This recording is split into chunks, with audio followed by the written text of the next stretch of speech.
تجارب تروي ونروح مع إن إحنا كل جلده أخضر كبير وقوي، حب ناس يستمر ويكوترون برا مثالية بتبيد على الطريق الصحيح. قلوب بريء خفة كواحد تحت غروب الشمس.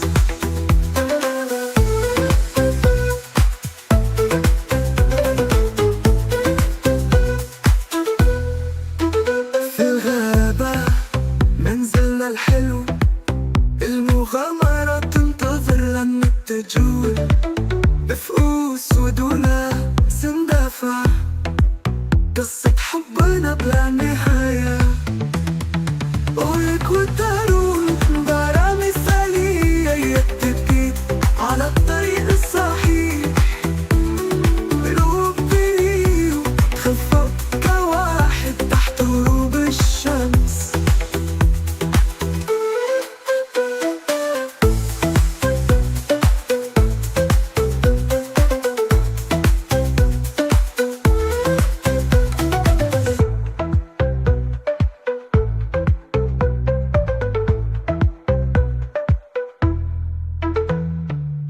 في الغابة منزلنا الحلو، المغامرة تنتظر لنا تجول بفؤوس ودولا سندافع، قصة حبنا بلا نهاية. ويكوترون برا مثالية بتبكي على الطريق الصحيح. قلوب بريء تخفى كواحد تحت غروب الشمس.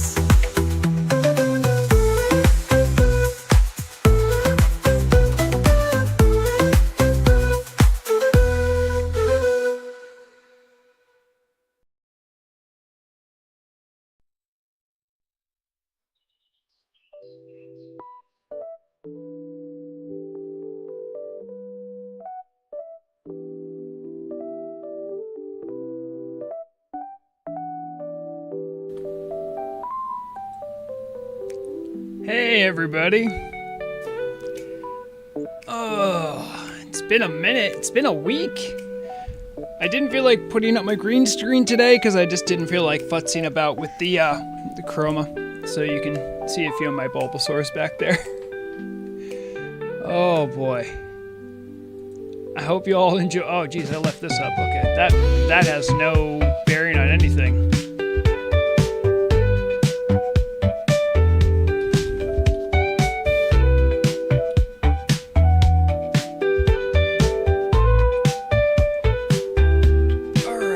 Sure everything else is working. Oh boy, it's been a week. So yeah, there was no fish and chat. Sorry, let me turn up the music a little bit. Yeah, there was no fish and chat this last weekend. I was volunteering at a church festival thing. I gave everyone a little taste of the music that I got to hear all weekend. With that Arabian dance love song about an orc and a troll falling in love. I wanted to really kick the tires on what the AI could do, and I'm like, hey, here's some Arabic lyrics. I want you to sing in them. And it did. I was impressed. Thanks, Sam Chef. No worries, man. I mean, that's one of the great things about the YouTube VOD too. I mean, if you can't catch it, you can always catch it later on the VOD. Plenty of people do that. Turtle Out is very much an international community, which I've been finding out quite recently. If anyone has watched my most recent news episode, I was really excited to hear about the guild Conquistadors. They got a KT kill, and I thought it would be a cute thing to do to tell them congratulations. Part of the radio message I actually read in Spanish, and lots of their community was really excited about that, and they were very thankful. What I didn't expect was that I've had a message from a Polish guild and a Czech guild just today about getting them in the next news. Don't know how I'm gonna. I mean, I'll give it a shot, but I don't know if I can do those languages. We'll see what happens. But that was plenty fun, and I'm glad the international community enjoyed that. Hello, Nina. Yeah, I had a. I mean, no one gave me a glowing report about my Spanish pronunciation, but most people were very appreciative of the attempt. And sometimes that's all you can do. Hello, Evandro. And I know that Portuguese and Spanish are two different languages. I'm pretty smart for an American, huh?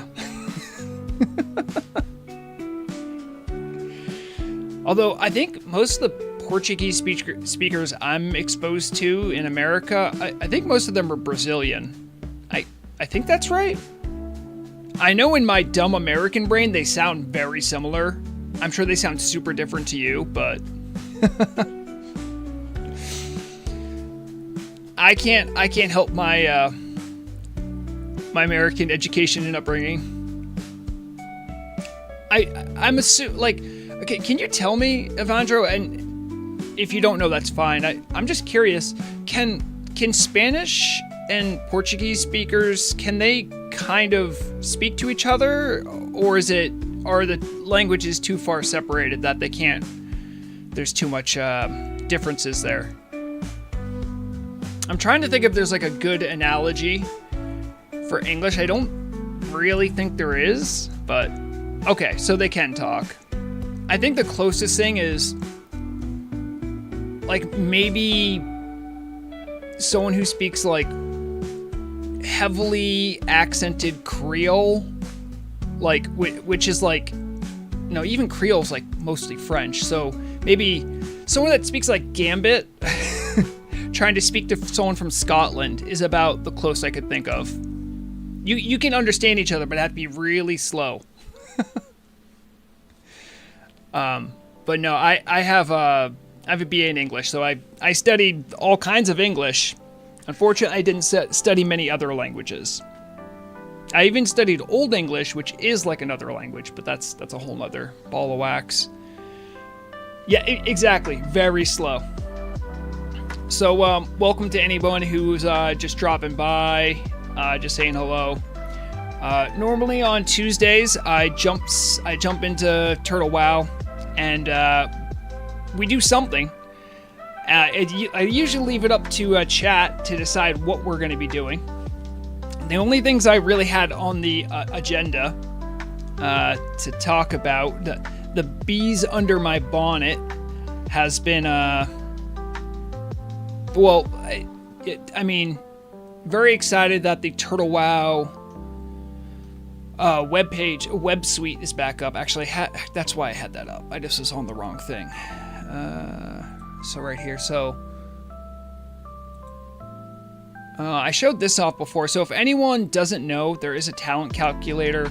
It's not the same one you might be used to. This is a talent builder toolkit that was like hosted outside of the Turtle WoW web suite. So if you're looking for a talent calc, talent-builder.haxer1689.dev.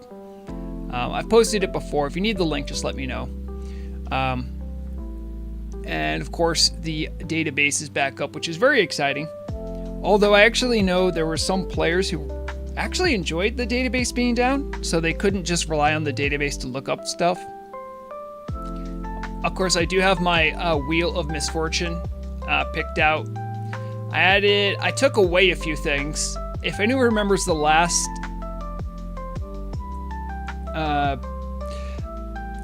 Tuesday, I think I had one where I had to make up a conspiracy theory about the hack, and I went deep.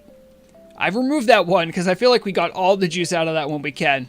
But if you go back and watch that VOD, I was saying like, well, actually the source code of Turtle WoW is actually nuclear missile launch codes, and it goes deeper.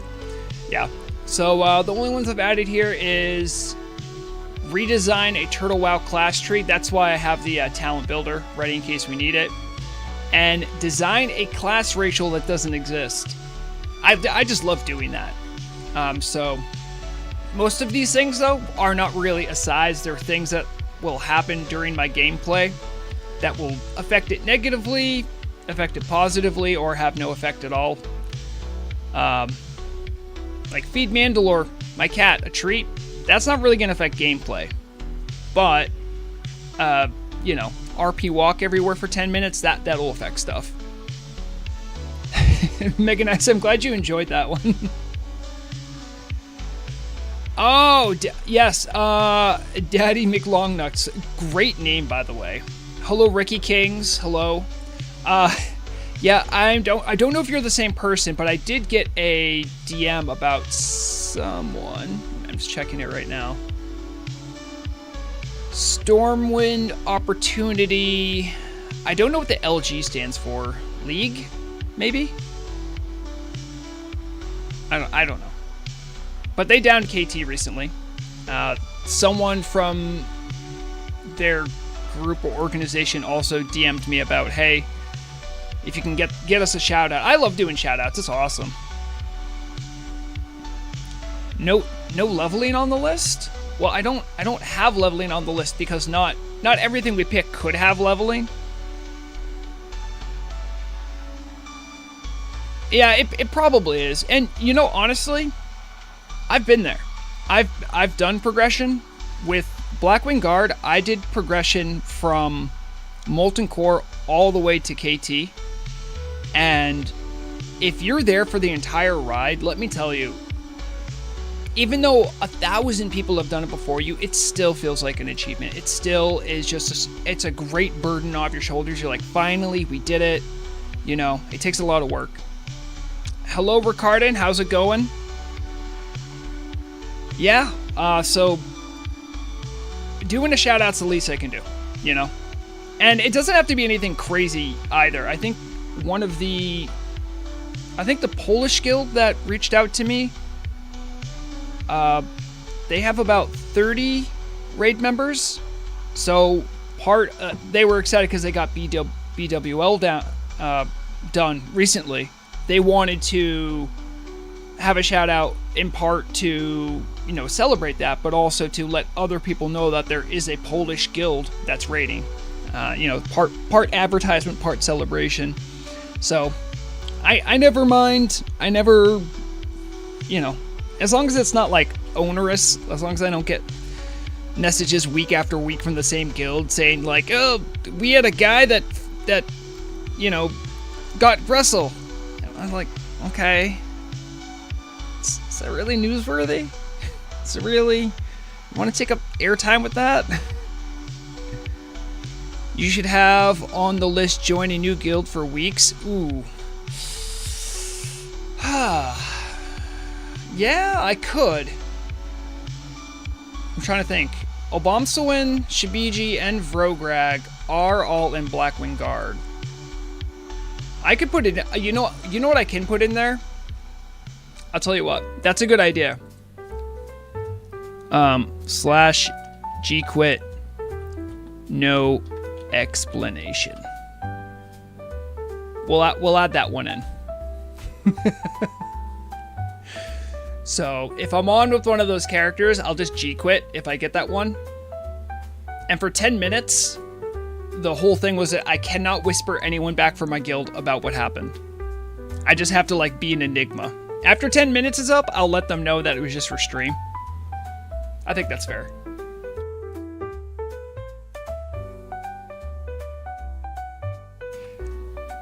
Yeah, McLongnuts, you're probably right that you timed it just about perfectly. You can start gearing up right now. Your raiders are going to be sharp because you just finished Nax, and with the patch coming out soon, I think you're going to be in a good position for Kara, honestly. You know, Ricky, you say that my guild would freak out if I did that, but I'm going to be honest with you. I've pulled sillier stunts before. In fact, a little known Vrograg fact was that for a long time I was raiding with the guild, but I wasn't with the guild. I was still part of South Fury Trading Company, which is an RP guild, and I liked that guild, so I hung out with them a lot. But Blackwing Guard was just way more active, so at some point I made the switch. It is what it is. Everyone's been with a guild that fell apart at some point. It happens. It's just the natural way of things. I thought we would warm up today. I thought we'd warm up in a fun way. All right. Can I get all of that on one screen? I wanted to start today with what's called a Wowdle. If you don't know what this is, it's like Wordle, but for a WoW thing. Here's the thing, though. It could very likely have something to do with retail lore, so it could be junk. I don't know, but what you have to do is, you can see down here, you put a guess in, and then based on that, it'll tell you certain things. So, for instance, if I put in Arthas, it would tell me if that's where, if like that's the same expansion he appeared in, if it's the same race, same gender, I think same class, stuff like that. You're looking for a specific person. I will start us off with Arthas, but then I'll take guesses from anyone else in chat.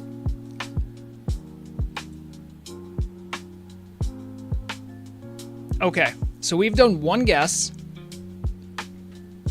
So these are all red, which means his name isn't Arthas. Sorry, you actually can't maybe see that too well. Let me just, no, not that one, not that one. I'll try to get this to look a little better. There it is, okay. So, the name doesn't match. The expansion, which is Wrath of the Lich King, doesn't match. The gender, male, doesn't match, which is huge for us, because there's, like, way less female characters in WoW. So that's actually a huge clue. They're not undead.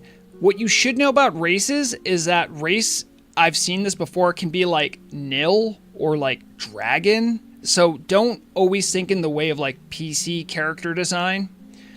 So race can be a little misleading.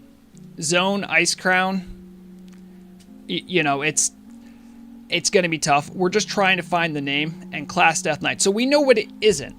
So what I would like, can someone give a name of a female NPC main character who isn't any one of these things, who didn't originate or wasn't featured in Wrath of the Lich King, isn't undead, etc. See, Nina says Jaina. I could try that one.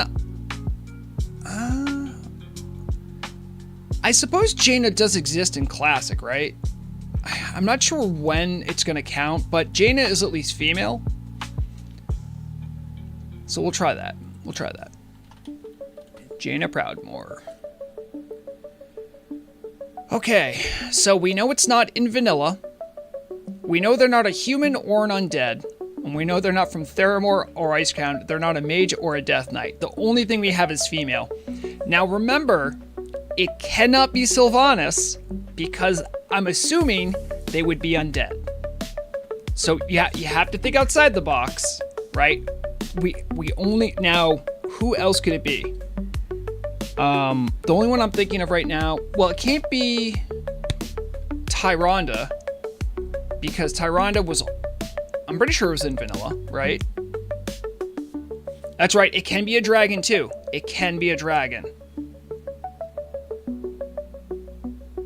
Yeah, it literally can be anyone. But, again, the fact that we know it's female does really help winnow it down. I'm trying to think of a I mean, I would love to get to isolate if it's a dragon or not. I'm trying to think of a female dragon who appears after vanilla and not Wrath.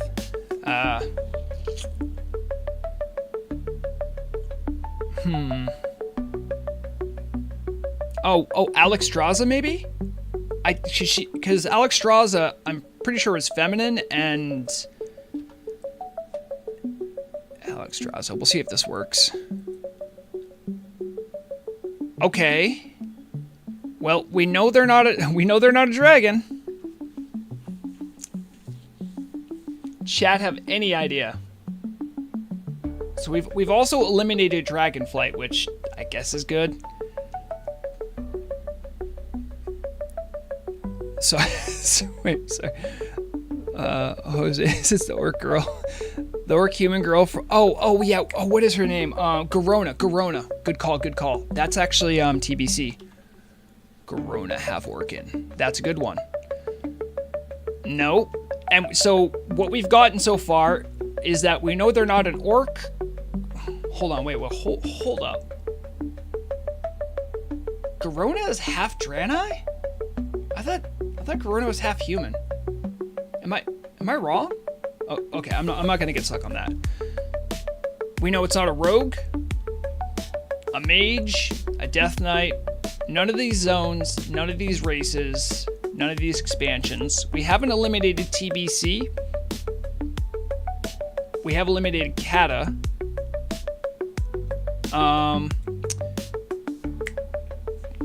What is the name of that main character troll from, like,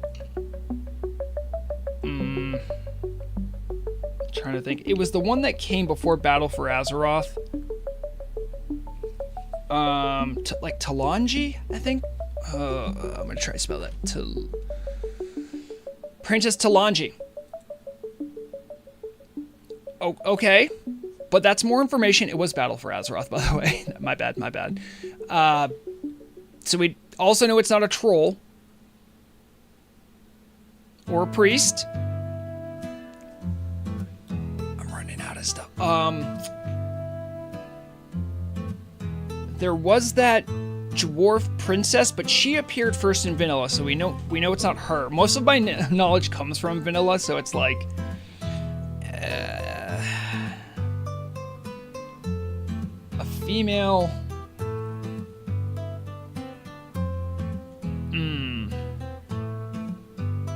Thank you, Jose. So I wasn't crazy. She is half human in the books. Thank you. I don't know why they said she's half Draenei. I think lore-wise that made more sense because the orc and the Draenei lived on the same planet or zone in the retail lore, so I'm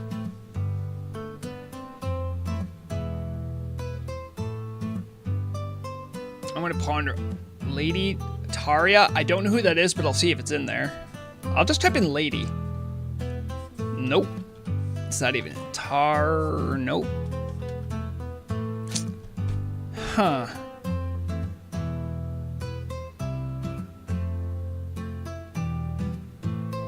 Okay, so I'm not crazy, Lax Elf, for thinking she was half human. I didn't read the books.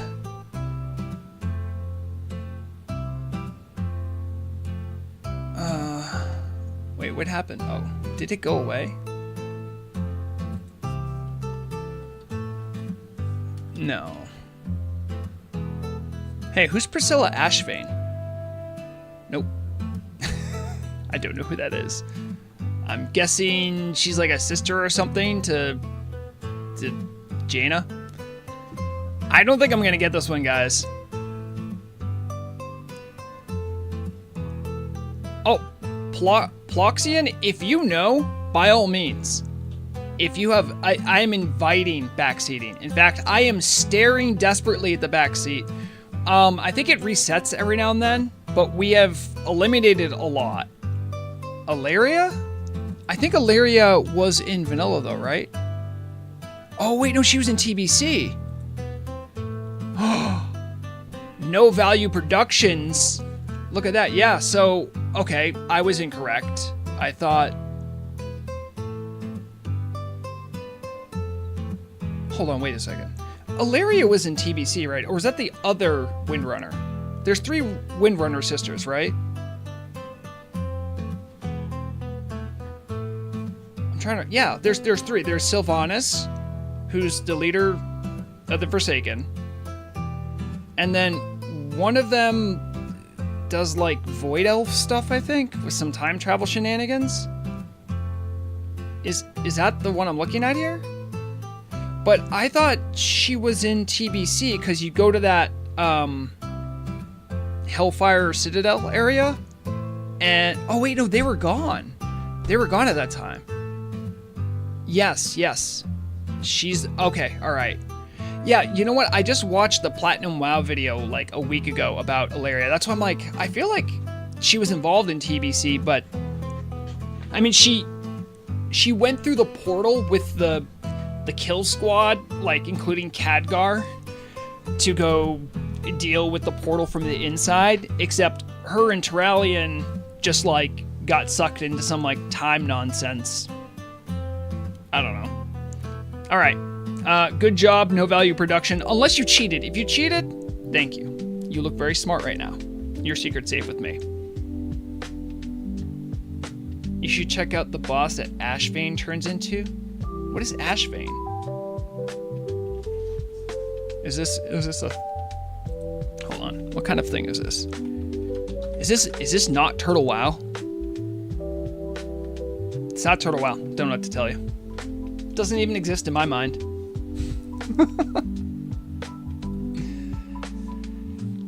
So, for anyone that doesn't know, I'm going to start polls soon. We're going to be determining a couple things. We're going to be determining what character I play, kind of what the focus of my play will be. And then, after which point, any YouTube subscription, YouTube Super Chat, Twitch follow, Twitch Prime or subscription or bits or any kind of like donation thing will get a spin on the wheel, which is this thing right here that I was talking about previously. And I will have to play with whatever strange, bizarre, or perhaps not even a handicap the wheel gives me. Yeah, I got nice and centered. So yeah, that's how we run things. I will start a poll. The first poll will be to determine what character I play today. It'll be up to you guys. There will be a poll for Twitch and for YouTube, so don't worry, you don't have to switch over to either one. I'll start the YouTube one first because the Twitch one has a nice timer I can use to know when to stop the YouTube one.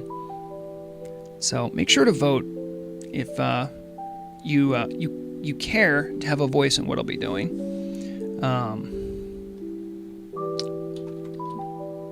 Choose your character. Vrograg. Nordenar. Vrograg. Telebim.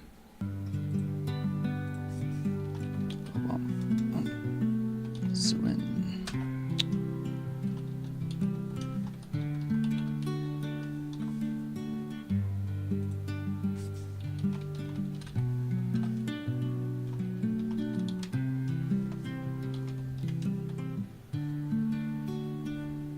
Okay, the poll is started for YouTube chat. I'm putting it over on Twitch right now.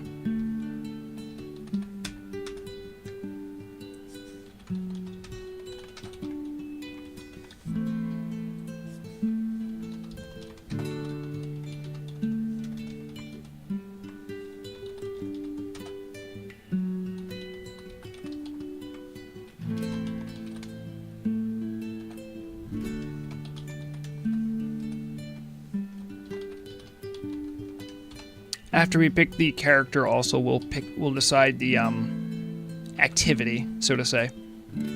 Oh, I did that in the wrong order.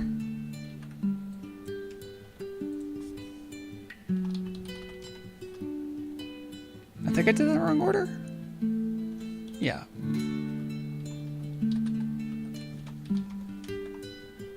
And I'll leave the poll up for 2 minutes for Twitch chat. When the Twitch chat one's done, I will close both polls and I'll count up the votes.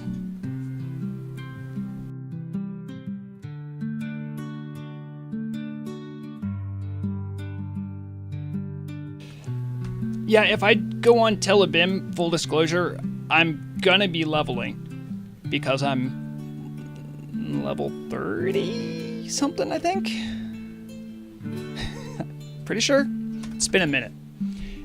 I've been busy with other games, with production, with helping out with class channel discourse, or class change stuff rather.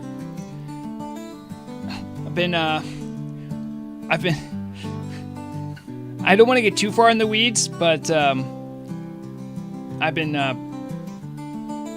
having productive conversations with team members about the apparent disparity between the available content for Horde and the available content for Alliance. One of the main issues is that if you are trying to go for the 2,800 quest achievement, which is like Lore Master or I can always forget the name of it, but there's a title specifically tied to doing 2,800 quests. It seems like, and it may actually be impossible for Horde to do it on Northernr. On Telebim, it's probably straight outright impossible. But I digress. So I'm using that as a place to plant my flag to be like, hey, don't forget, because you have to remember our next 2 patches will be. The next one will be Kara. It's kind of even, more Alliance biased, really. And then after that, you have Grim Batol. I could see much more of a Alliance bias there as well as Dwarves. All right, I am closing the poll on YouTube. The poll has ended on Twitch as well. I don't want to report the poll. Okay. Twitch has 1 vote for Vrograg on Telebim. YouTube has 4 votes for Northernr, 4 votes for Vrograg on either Northernr or Telebim. That means with the tiebreaker, Twitch chat does decide it. I will be going on Telebim with Vrograg. All right, let me get stuff set up here. You know what? For the time being, I'll put you in space. It's your timeout. By the way, if I haven't mentioned it before, if you're like me and you have a good number of accounts that you use for Turtle WoW, or really anything, you should consider getting something like Bitwarden. Obviously, I'm not like sponsored or anything, but what I would say is it's great for having a place to store important notes like recovery keys and many different passwords.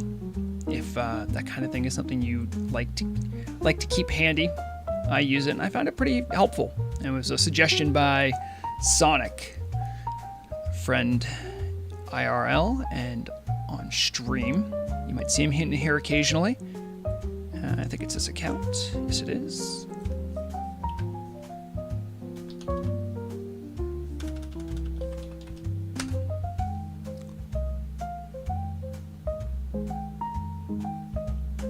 Oh, I did that thing. I need to undo that thing.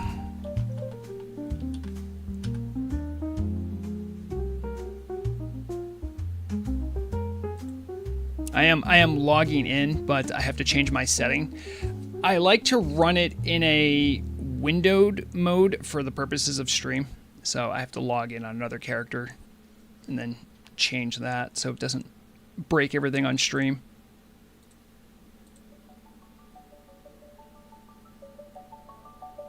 All right, we have that up there.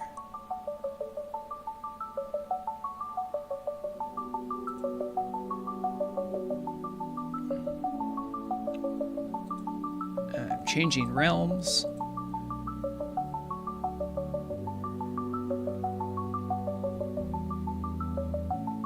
Hopefully this will... I think it'll go. Yeah.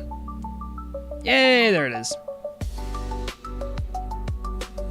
I actually haven't decreased it, Ploxin. However, I was made aware recently, thanks to you, that there was indeed a command that works. I literally will be going in and checking that note so I can, because I like normal level scaling. Also, I do a thing where I have the screen that I'm playing on projected, so I can see chat. I can also see that I left chatting up here for no clear reason. But if there's any punishments or anything, they're going to be put onto the stream, and I will have to actually actively work around them.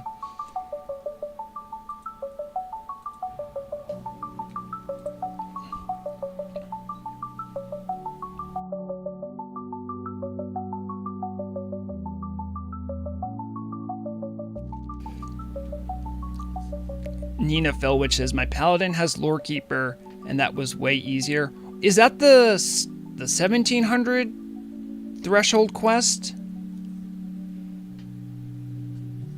Or was that the 2800 threshold quest? Hold on, I'm just getting up the... Boop, boop, boop.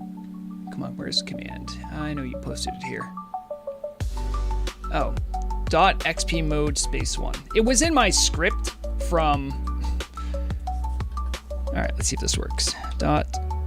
.xp mode 1. Slow XP mode is now on. Woo! I can get back to grinding. I was, most recently when I was here, I was, I'm pretty sure I was killing a bunch of dudes here for, rep. Also, I'm going to change, I realize. My chat bubble is a little askew. Because, of course, I can't have the exact same UI for every single character.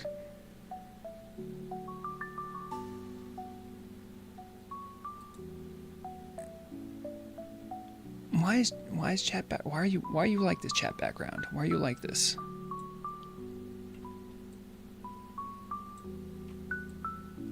Why can't you be stretched out like normal? It's fine.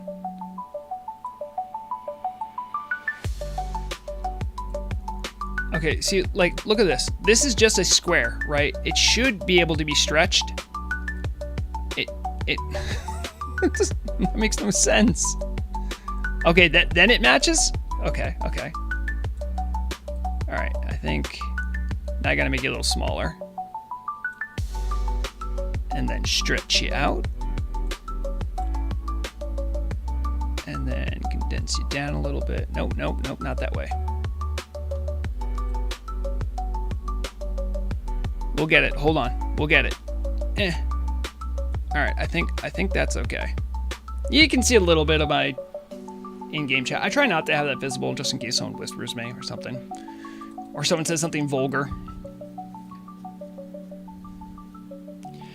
Evan, you're absolutely right, but I just never bother to. I know I can do that. I'm fully aware that I'm capable of doing that. I just don't. At launch, we had a dude that farmed the Kolkar stat by the time he hit 40. Insane grinder, dude. Yeah, I mean, I'm kind of on that, I think. Let's check my quest log here. Okay.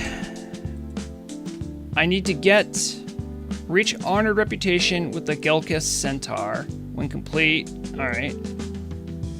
Maintain your reputation with the Gelkis and bring a Drenithus shard to Uthek the Wise. This one I have to go to Blasted Lands for. That's a little high level for me. Well, I am 36, but... And hunting in Stranglethorn. This has nothing to do with the Kolkar grind.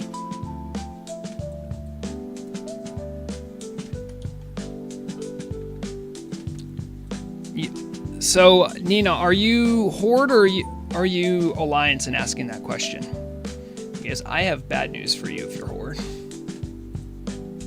First off, if you're Alliance and you're very close, look harder. Also, you might need to get rid of some of your You might need to do crafting quests. Yeah. So the best numbers I've seen, the most generous numbers I've seen, indicate that there's going to be about around, Horde has around 200 less quests available to them. And I think Alliance people can make it with like a, I don't know, 50 or 100 to spare. I think these are soft numbers, right? What I do trust is that anyone meticulous enough to go through the process of getting those quests, I trust their word better than anything I know, because I'm an idiot. So, but you are not alone, Nina. You are not alone. There are many Horde quest aficionados that are not able to complete that achievement. And I am trying to, I'll say, bring it to the attention of. Oftentimes it feels like nagging and or annoying team members about this. You know, I'm unabashedly someone who really enjoys Horde lore, Horde characters, and so, you know, I try not to get my ego wrapped up in situations where, you know, it feels like that might be the case. So it's kind of tough at times, because you have to remember too that people that design the quest, that make the quest, the new stuff, right? That can happen to them too. And so when you call them out on something, it's hard to not get wrapped up in that.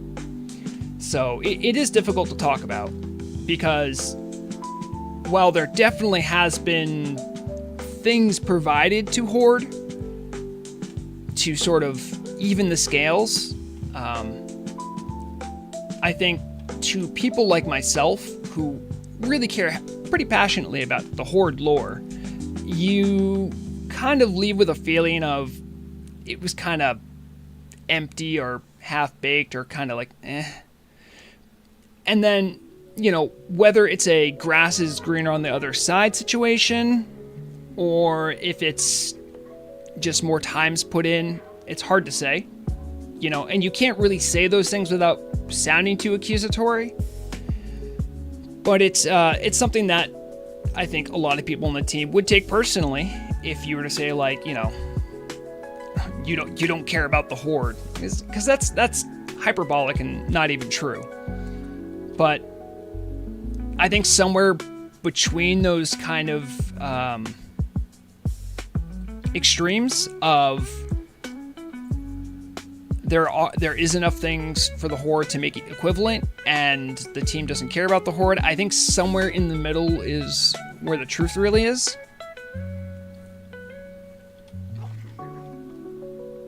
Yeah, Evan, that's also another good point that I didn't even bring up.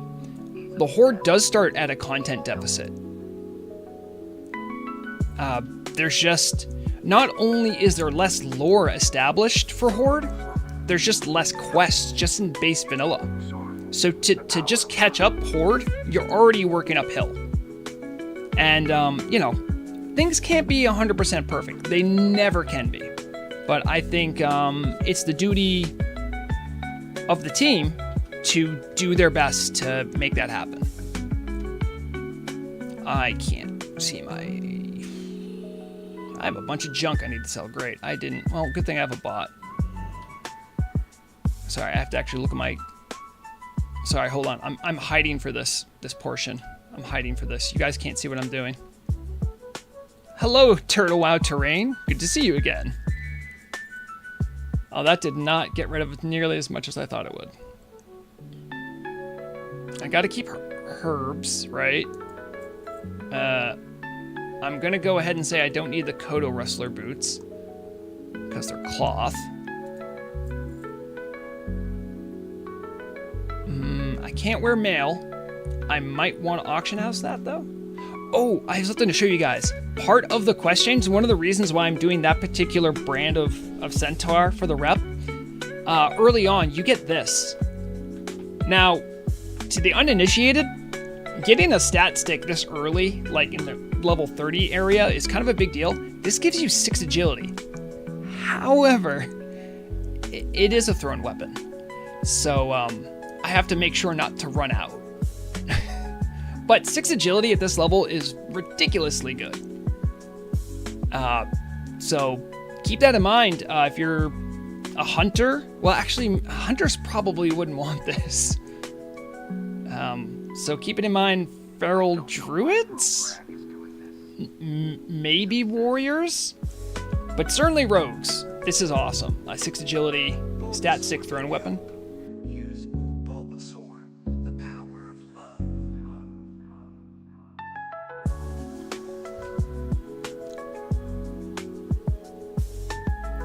I'm just checking here. What can I get rid of? Actually, I can't really get rid of a lot, unfortunately.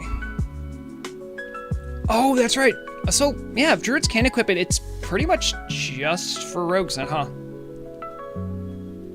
Does Horde have the same trinket that Alliance has in Feralis that is doable level 40? Ploxing, you'll need to be more specific. I do not know what you're referencing.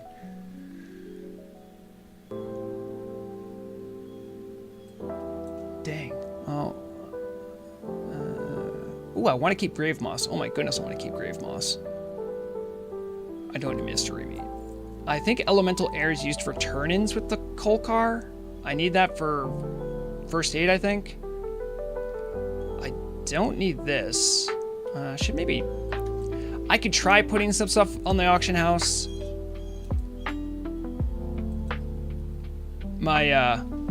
As many of you know, I normally and regularly just, I do a...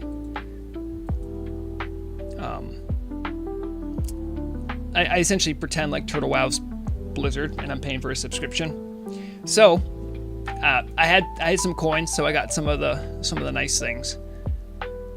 Yeah, sure. I'll just post that. I don't really care that much about this stuff. I'll just like it out of my bag, and maybe someone will buy it. I don't think I need Fire Wheel for anything, so I'll throw that up there too.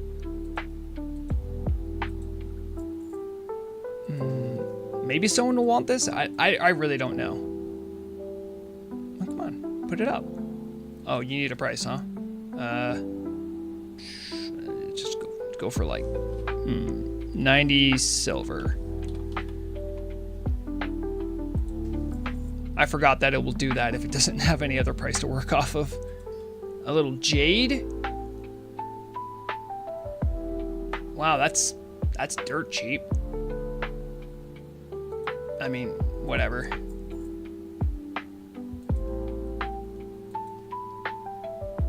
Wow, there's no light feathers on the auction house? That's kind of wild. Okay, there is. They're not even worth getting rid of. Pridler gloves I want to keep around. Oh, this is one I want to see. Maybe if anyone... There you go. Someone wants for 30 silver, it's all yours. Well, that made some bag space, I suppose. I have my sort bags. Oh, you know, I'm going to go on a limb and say I probably don't need... I realize you guys... Oh, that's right. My bags are not docked. I have to look at the actual screen for the game for this, so I apologize you guys can't see this, but... I have the... Yes. The Fiery Festival Brew. I'm just going to get rid of that. I really don't need that. I have these if I want to run around quick.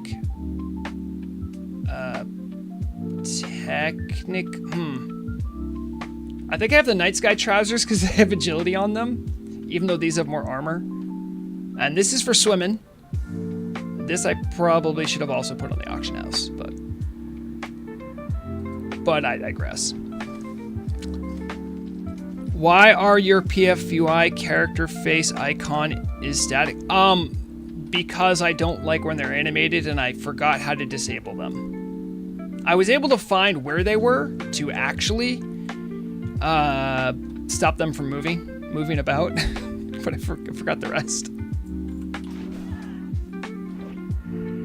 These guys are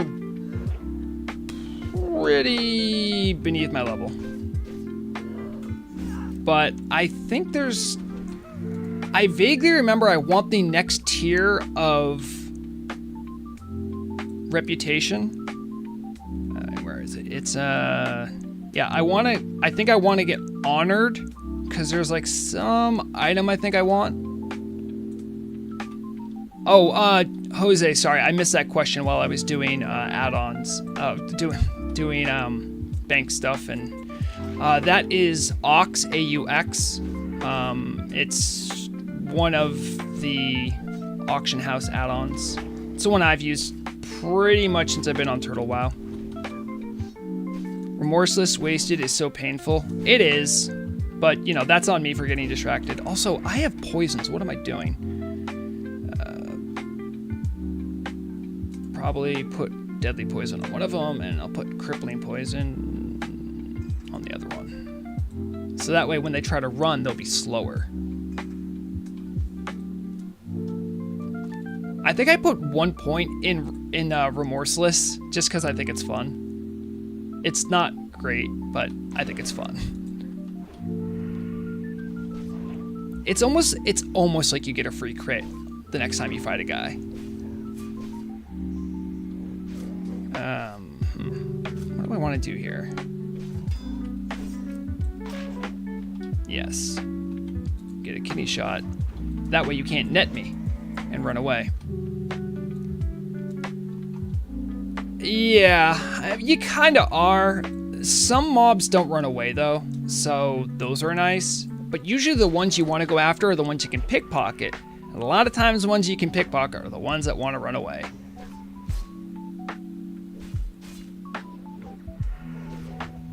It is what it is.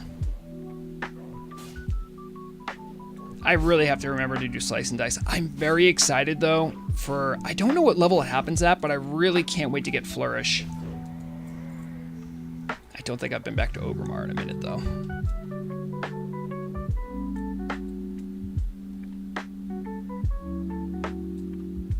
Hello? Oh, you resisted my... How dare you, sir?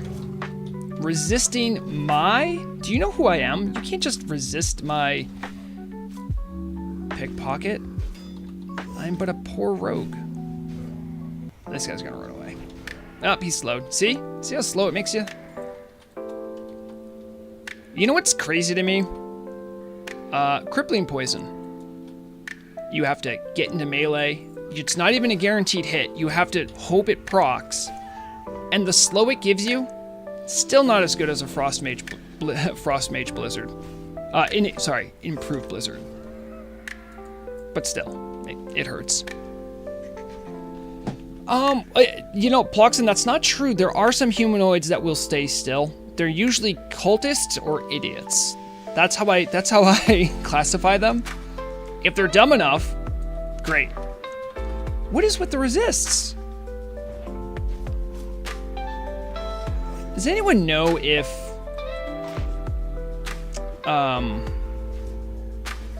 pickpocket is a spell? Would getting more spell hit help me pickpocket more effectively? I actually don't know. Maybe there's someone who knows more about rogue than I do that could answer that question, but I'm curious. It is? So does that mean spell hit would actually help me? Well, no matter what, you'll always have 1%, right? So you can't ever eliminate that. There's got to be because usually when you're pickpocketing, right? If you're pickpocketing for money, like that's your gold farm you're doing, you're probably in a situation where you're not going to be pickpocketing level 63 mobs. If you are, wow, you're crazy. However, all that being said, you could eliminate some spell chance to miss by having some spell hit. Usually though, if it's lower level than you, you don't have to worry about it much. From what I remember about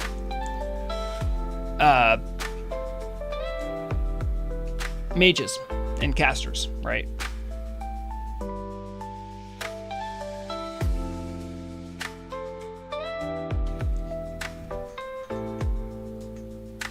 Wait a second. Is there a...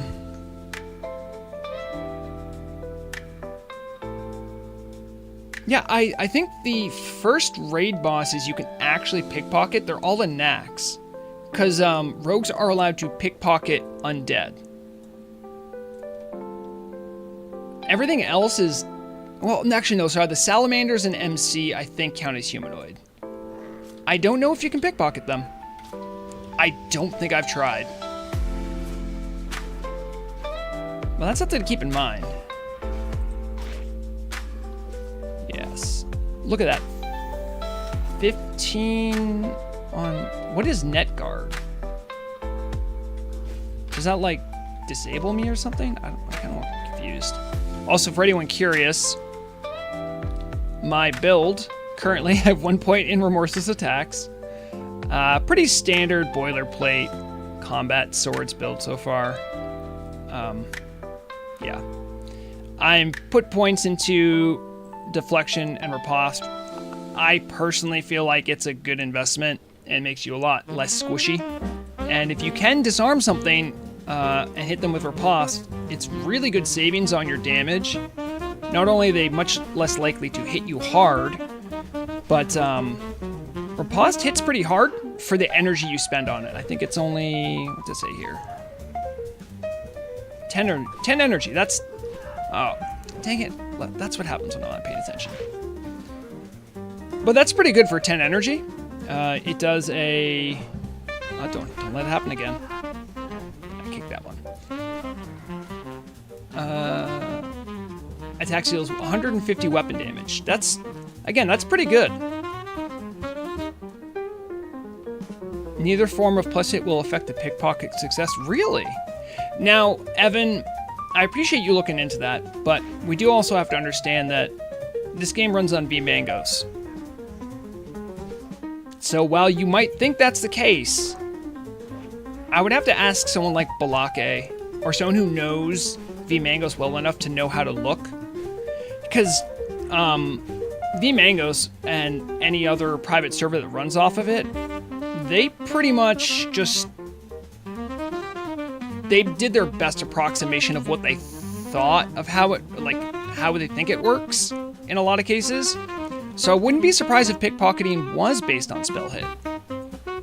I have no evidence to back that up. I just think that's true. Also, how far am I? I have 39% left till I level up. I'm not getting a ton of XP on these guys, but you know what? It wouldn't be a grind. I mean, you guys voted for this. So, I mean, it is what it is. I'm fine.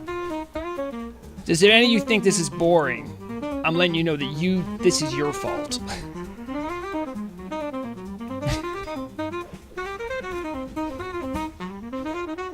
Oh man, look at this. Look at me waste these. Why not? What are they gonna do? They can't send me to jail for throwing stars. You guys appreciate that? Hey guys, where did the coal car go? There sees the little 5 polygon flies. Here's the coal car. Thank you, Turtle Wow Textures. That drop rates improve based on server times. They kind of do. There are dynamic spawns in a lot of, I think in most places. So I don't know about improving drop quality, but I do know mobs and nodes will spawn more readily with the presence of more players. That's not quite the same thing, but I do know that it does. They at least have a way of taking that kind of stuff into account. And I just once again let that heal get off.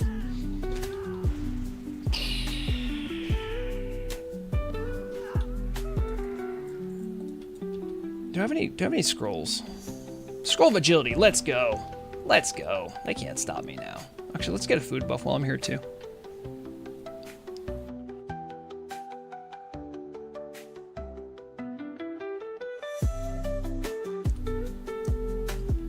That's actually a really good question, Loch Ness. I don't know. That's not a question I have an answer to. I feel like they should, If anyone, like myself, has a lot of trouble telling apart the textures of herbs and you're looking for them, you can hit me up in DMs. I have a custom MPQ that changes the herbs from basically most of their green palettes to just be like magenta. And it's really important for people who are like colorblind and really have trouble differentiating colors. You can only, I think the worst example of this is like sungrass and Veralis. If you've ever tried to find that, you'll know what I mean. But they are harder to find than you would think, right? And a little sparkle will go a long way to helping their visibility. But the closest I ever gotten to that is having magenta. I don't even use it anymore. I actually got rid of it because I started doing so much recording. And I had a couple of my early Turtle WoW news shows where if you look closely, you can see magenta herbs in the background. I'm like, I gotta stop doing that. It looks stupid.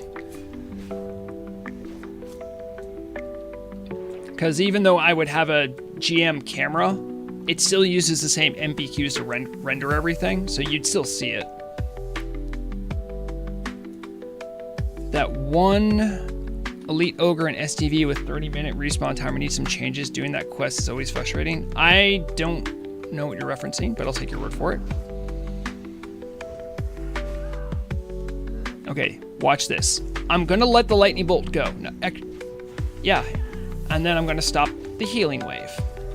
Big brain.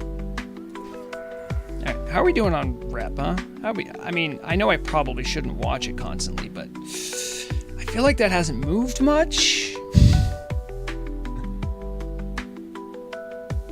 I think I can do something with this, right? Show as my experience bar?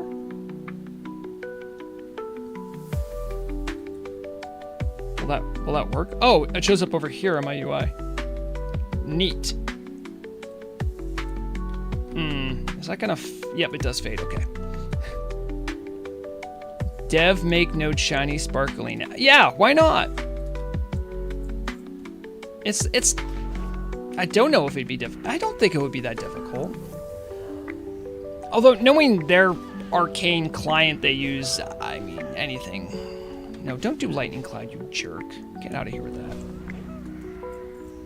Also, if you're a rogue, you know you hate things with Lightning Shield. It's so annoying. Like, I just want to kill you. Don't hurt me because I'm hurting you. That's unfair.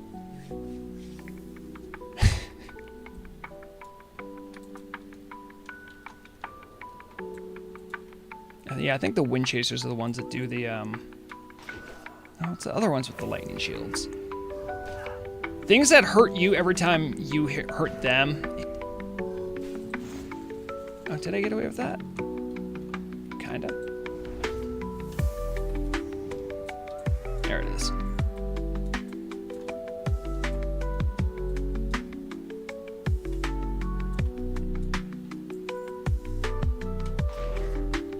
Another thing too that's always helpful is make sure on your UI you have it set up so that you can see when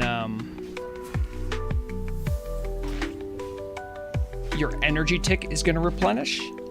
It makes a big difference so that you can do your openers right as your next energy tick refreshes, so you can have more energy to burst down. You'd be surprised at how long I played the game till I realized that one simple trick. Oh, there's a chest in there. I feel like that chest should be mine. Let's Alright, this might be problematic. Come on over here. Come on. I don't fight Con Gen. I don't know that guy.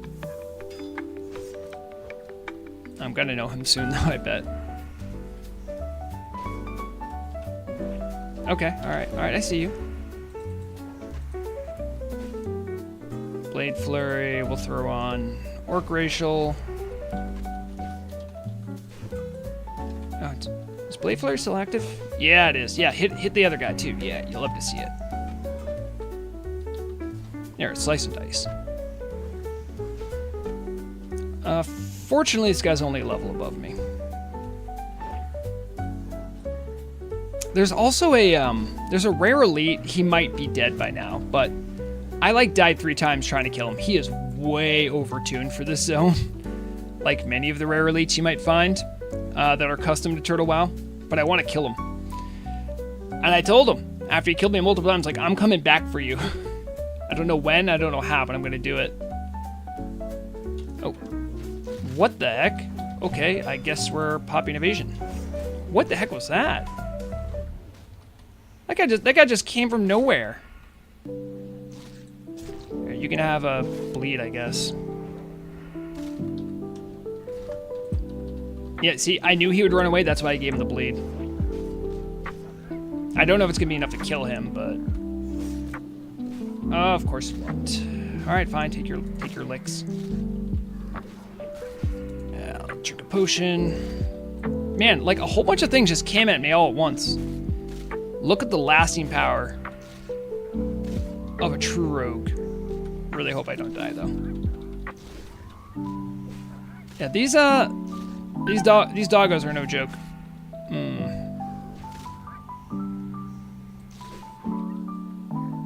Oh, what, did that not work?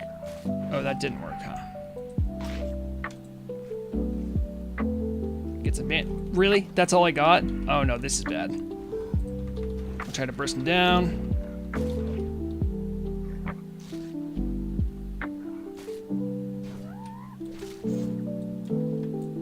I don't know what I'm gonna do here.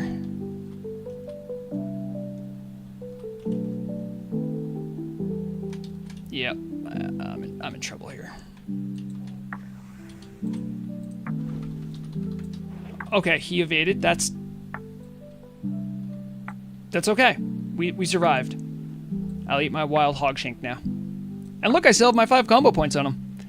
It really did. Oh, come on, really? I was eating my hog shank. Now I gotta waste my points on you? You scallywag. Yeah? You can't heal now, can you? Can you? Don't do that. Don't do that. Okay. Jeez, just let me eat in peace, people.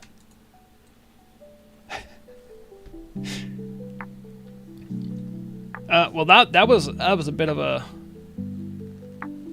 an exciting pull there. Did not think it would go that long.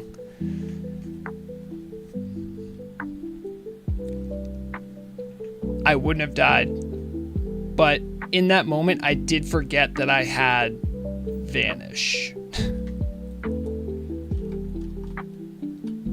Yeah, I'm here for round 2, buddy. Let's go.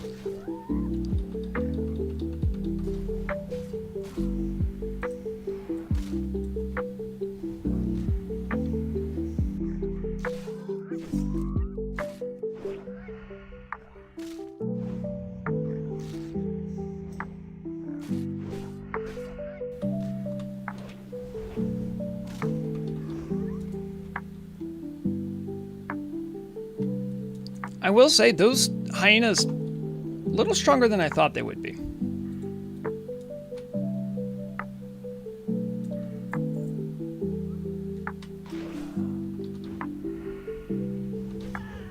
And by a little, I mean a lot. Oh man, I have loot over there. I have to. Oh, there's a chest. I can't forget the chest. No, don't do that. Don't do that. I need to get over there before respawn start. I say that as a respawn happens. I gotta be sneaky.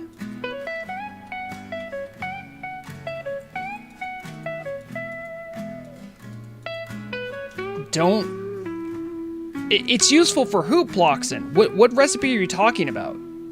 It's not a recipe I have access to. You might be thinking Alliance. I do not have that recipe, friend. I always look for that recipe. I can never seem to find it, and I hate mystery meat, and I always vendor it.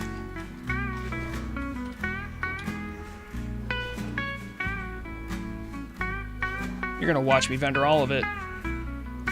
If you list to me a recipe that is an Alliance town, I will rage, Ploxin. I hate that.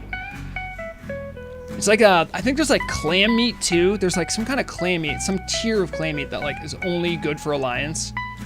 Oh no, it's a crispy spider meat, I think. Only Alliance can use. Can you add sharpening stones with the poisons? No, you can't. Generally, poisons are almost always better. What is this? Did this guy respawn on me? What the heck? I think he did actually respawn on me. He did. It's okay. I'm not mad.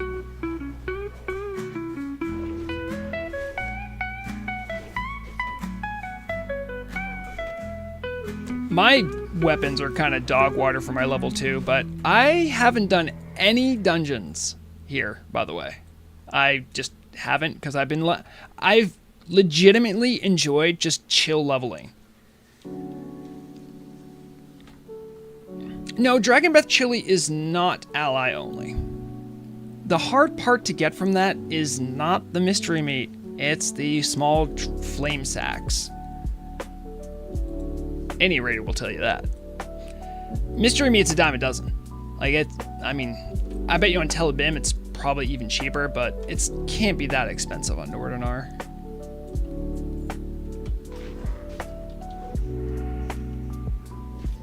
Oh, wait a minute. I just realized Shadow said I really need to get on your level. Are you trying to cash in on that bounty? Someone put a bounty out on me on Telebim. But the bounty is only claimable if you're within like a certain level range of the person with the bounty on them. I hope Shadow's not coming for me. Also, I got some... Ooh, a lockbox. Nice. You remember, it's important as a rogue while you're leveling up. Always do your lockpicking. You want to keep up with it. If you don't, you'll fall behind and you'll hate what you have to do. No, it's all good, Shadow. Oh, you're still level 20? Oh, all good. I mean, like I said, I enjoy genuinely chill leveling on this server.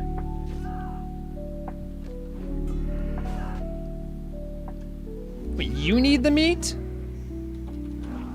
Aren't you Alliance? Why would I help the Alliance after you take all the good quests? And all the dev time. Why should I help your kind? With your fancy buildings made of bricks that you brag about all the time, but then you don't pay the workers for. Why would I want to give you mystery meat? What do you guys need it for?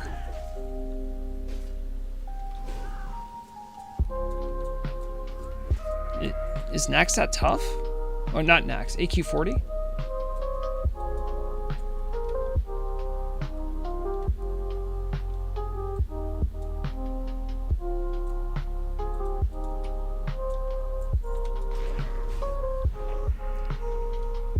You know, when the entirety of Telebim needed my fishing expertise, I delivered. And do you know what I got for my efforts? Diddly squat. We're not going down that route again. I'm gonna get paid next time I do something for the server.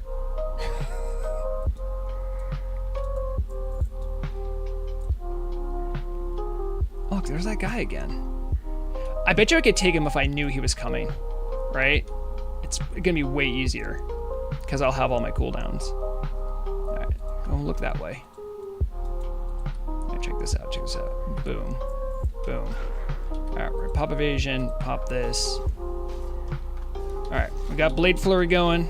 Everything's gonna get a little bit of the pain.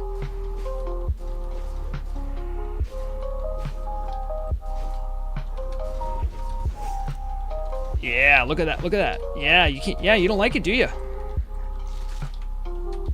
It's not so easy. All right, now the end bit is the hard part. Just these dogs have, I think they have too much health.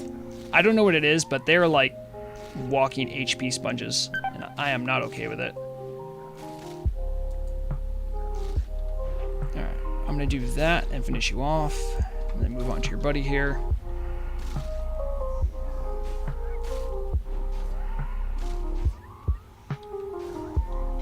How did you end up hosting the radio show? It's by far one of my favorite things about our server.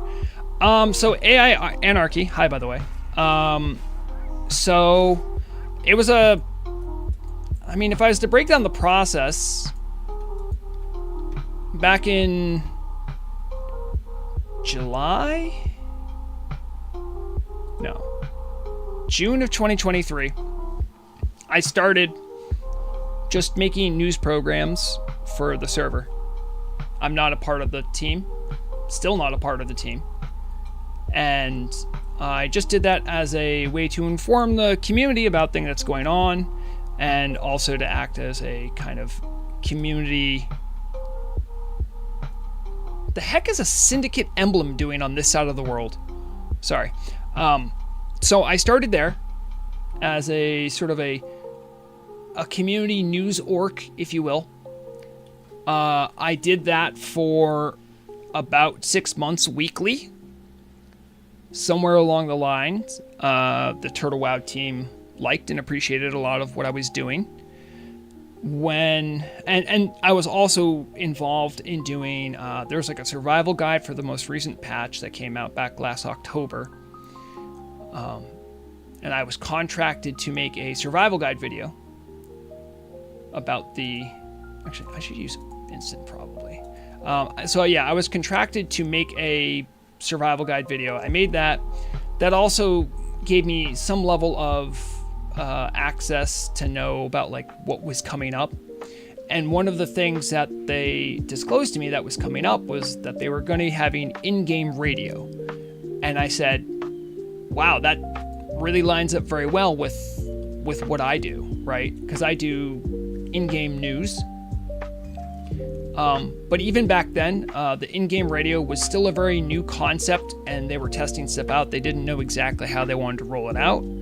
But I offered my expertise and what I could do, and somewhere along the line, around like January, February, doing like full-blown weekly news videos, I was starting to get a little burnt out. Making a radio show where I don't have to do nearly as many visual assets versus a like a full-fledged news video. It left me a little burnt out. So I was like, radio definitely needs more programming. I think if you listen to that for any amount of time, you'll realize that. And it's not a slight at them. It's just they only have so many people. They only have so much staff for stuff they can do. So I already had access to the radio for the purposes of news or any programming I'd like to do. And somewhere along the line, I said, hey, I'm thinking of moving to I still want to do weekly news, but I'd like to scale it back a little bit and just do radio news. So I think it was back in February or March. Maybe April? I can't quite remember when I started, but I talked to them and I said, hey, I'm just going to do audio. And what I'll do is I'll give you guys the audio for the radio show. And then you guys can just air it, let people listen. And I'll throw up the audio that I do record as like almost like a, all right, I'm out of this one. Nope, no thank you. Jeez, what happened there? So I said, yeah, I'll throw that up as an archive, because the radio, you can't really like do stuff on demand as far as programming, which is kind of a pain, but it is what it is with live programming. So that's how I ended up doing weekly news broadcasts for Turtle Wow Radio. Hello, John Sarkis.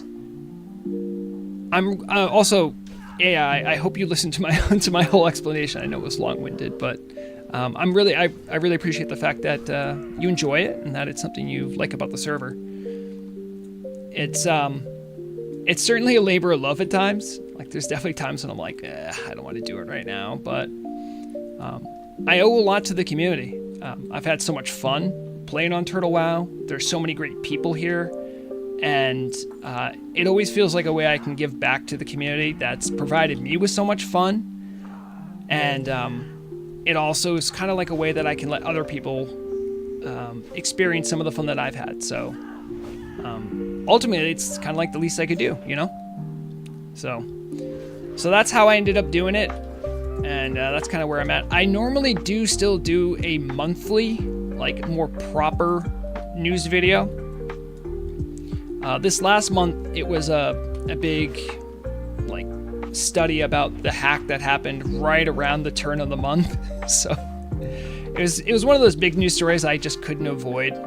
And I learned what I could from background sources, from team sources that wanted to be anonymous, stuff like that. I'll tell you what, though, that story took it out of me. That was stressful. I hated doing that.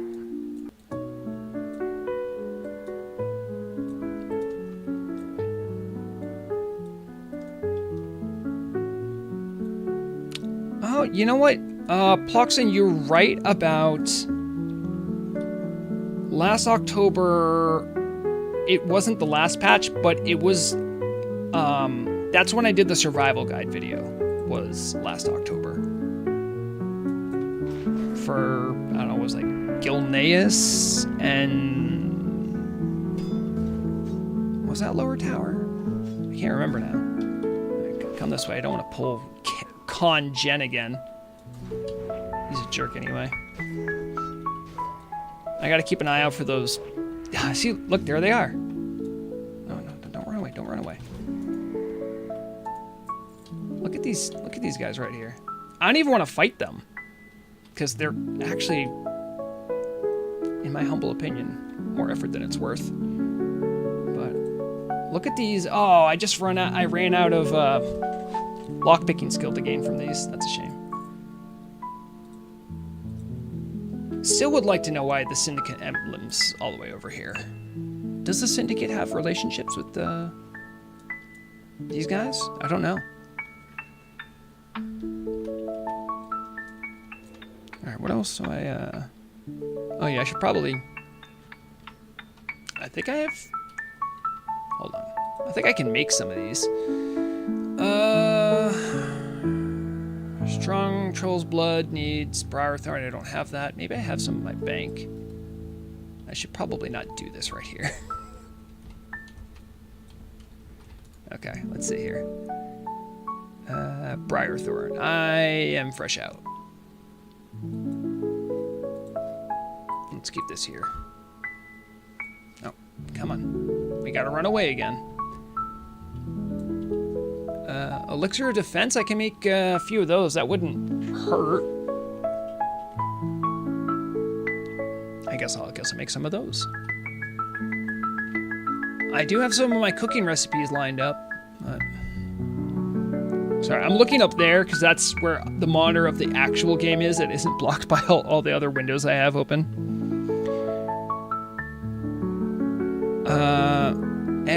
Anarchy says, thanks for the explanation. Do you have the sense they are open to more radio personalities? Yeah, I do. It's, I would say, you know, you have to really work with them. You have to show them that you're willing to put in the work, that you're willing to work with a team, and in general, most of the shows, like the actual produced shows, need to be like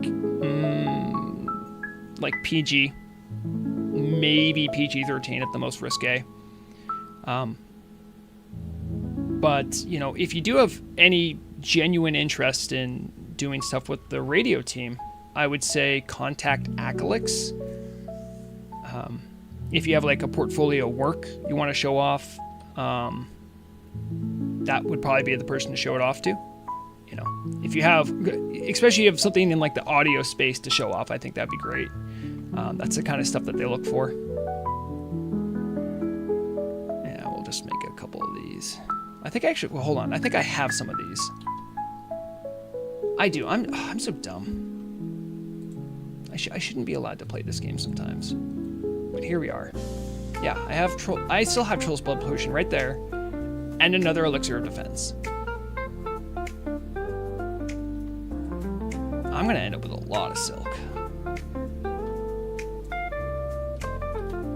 I think that's for a quest too that I don't have yet. How am I doing on my rep?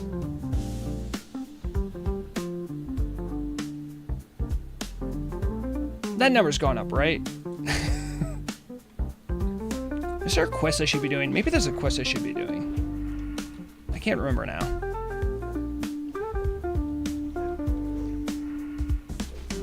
where's the hyena guy? I don't see him anywhere.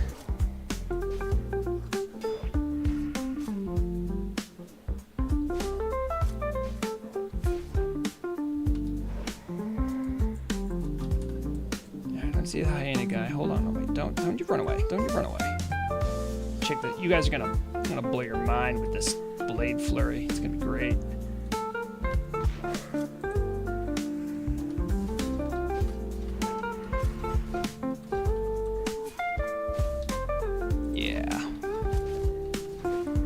Gonna burn them down.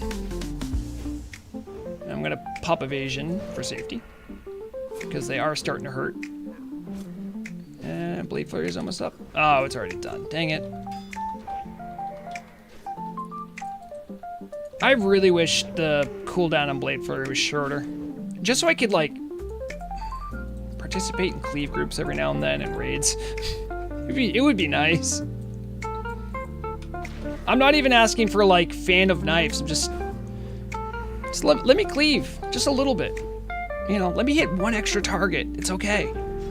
I won't tell anyone if you don't.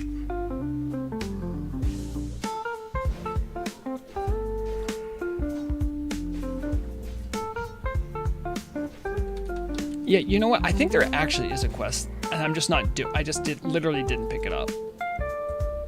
Although that did get me 3%, which is interesting to note. Yeah, keep away from the pack runner. How am I doing on... Oh yeah, this grind's definitely gonna get me to level 37, I'll tell you that much. I don't know if I have skills I have to learn. I'll tell you this though, if it was 2x experience points, I would have already leveled up. Thank you again, Ploxen, for pointing that out to me. Yeah, you thought you'd get the heal off, didn't you? Now you have the death. Jerk. I'm literally gonna run back, because I'm pretty sure some of these quests I could do. Yeah, commune with the wind. I think that's the one I need elemental air for, and I think any air elemental mob in this zone has like an 80 or 90% chance to drop it. So it's like a repeatable turn-in. My poisons will be useless on this elemental, and I cannot pickpocket him, but I can still stun him.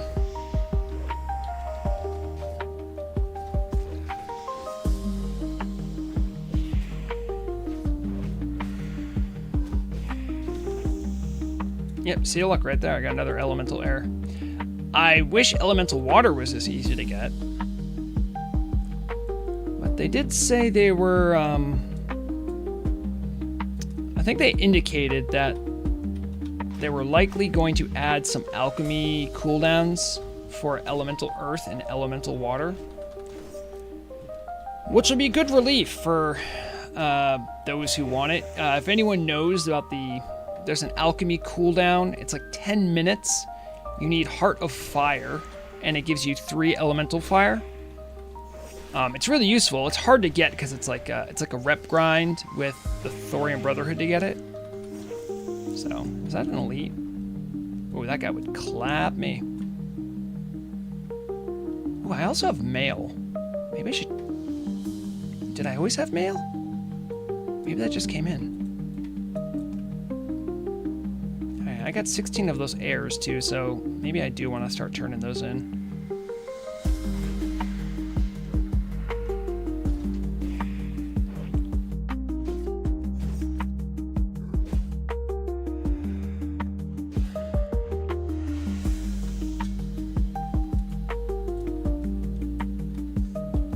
It's looking like it might be more like 100% drop chance, but that's just me. Also, for anyone watching who dropped in after my explanation for Chat Pick Tuesday, if you subscribe to the channel on YouTube, follow the channel on Twitch, or do any of the money things, I will spin a wheel that will offer some sort of punishment or random thing that I'll have to do while playing WoW. If that's the sort of thing you're into, I had some of my in real life friends that have watched my stream are like, yeah, I kind of jumped in halfway. I had no idea what you were doing, and still kind of confused, but you should probably explain what's going on every now and then. Wait, what do I need for this? 250? What do I have? I do not have 250.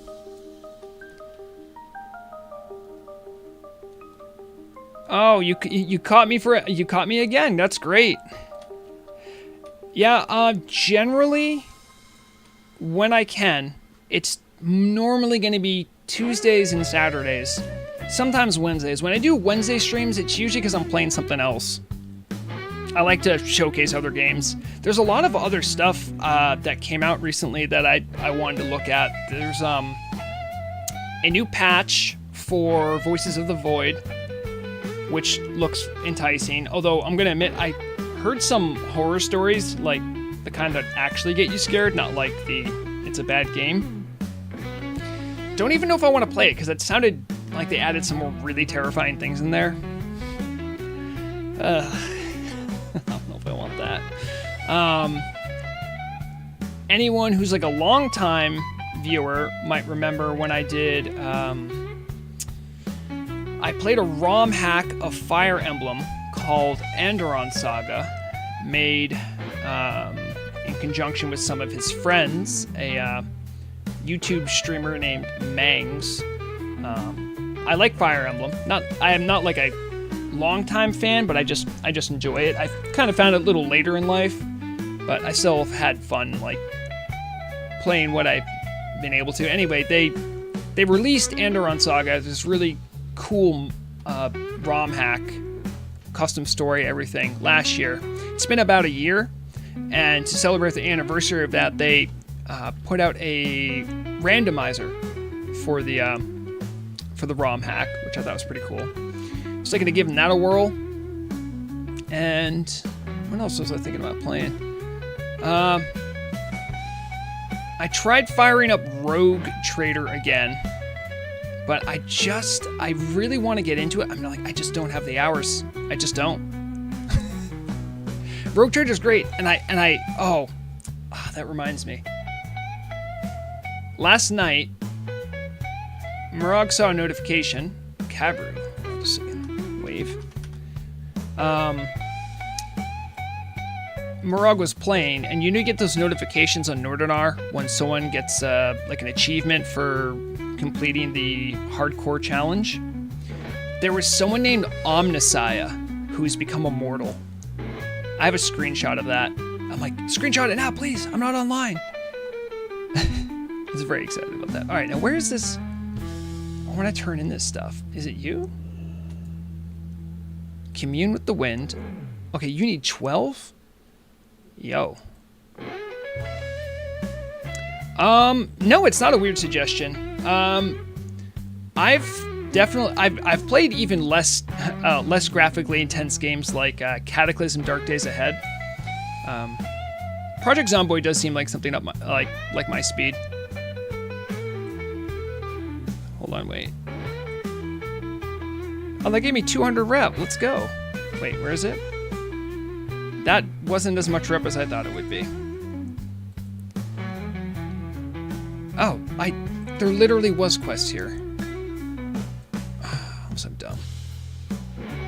Maxim Smith says... Maxim Surke says, how do you feel about adding more raids and upping the cap over tier 3 gear? Personally, I feel like while new content can be exciting, I'm also worried about the disparity between characters in tier 3.5 or 4 gear against newbie 60s. In retail game, getting tier 4 was something you did at level 70. Yeah. I think that is... I don't think there's an easy solution for it. You want to entice and reward players for doing the most difficult things. And the more difficult the things that you do, the more you want to reward them. And how do you best reward a player's time and effort better than gear, right? However, if you're starting on the server and you see people with ridiculous gear, you might feel like, dang, I can't really compete with these guys. I think in a PvP scenario, and by the way, I'm very uneducated about PvP. I don't really like it. I say that while I'm actively playing on a PvP server, but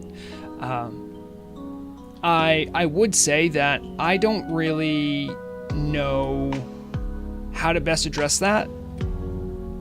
I would guess that they could do something with limiting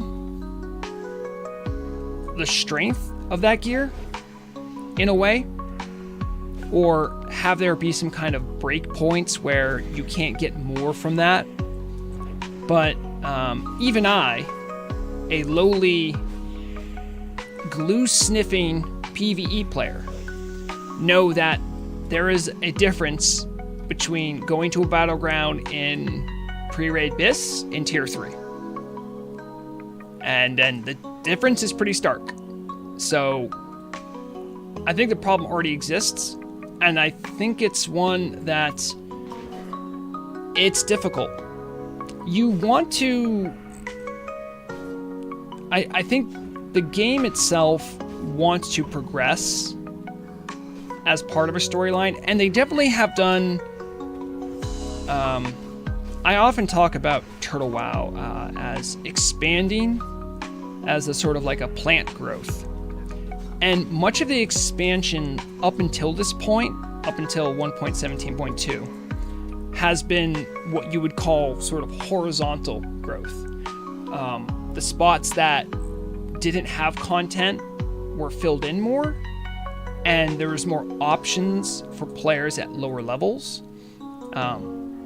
And this is the first time, really, in a substantial way, that the growth has gone vertical.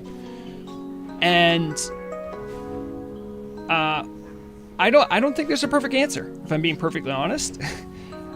I think it's going to be a growing pain, and I think it's going to be something that the Turtle team's going to have to review and figure out what they think is sort of their priorities. There's a lot of interest in giving raiders something else to do, though, and I do at least feel like the dedicated PvE players do deserve something new to do. So I don't think vertical progression is unwarranted. I also agree that it will be tough to fit in the vanilla landscape. I don't think we're going to see, quintessentially what many people remember from... Why are you not... I had so many... Why are you not... Oh, he disarmed me. He disarmed me, everyone. I'm just being dumb. Like, why can't I do my sword abilities? He keeps disarming me. I gotta stop fighting Wranglers. So yeah, there's no perfect answer. There's no silver bullet.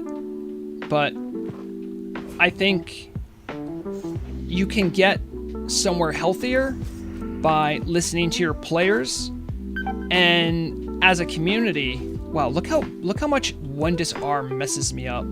This is embarrassing. Like, what am I supposed to do? No. You don't get to disarm me for that long and walk away scot-free. You get to get the kidney shot. All right. Jeez. I just don't fight Wranglers, I guess.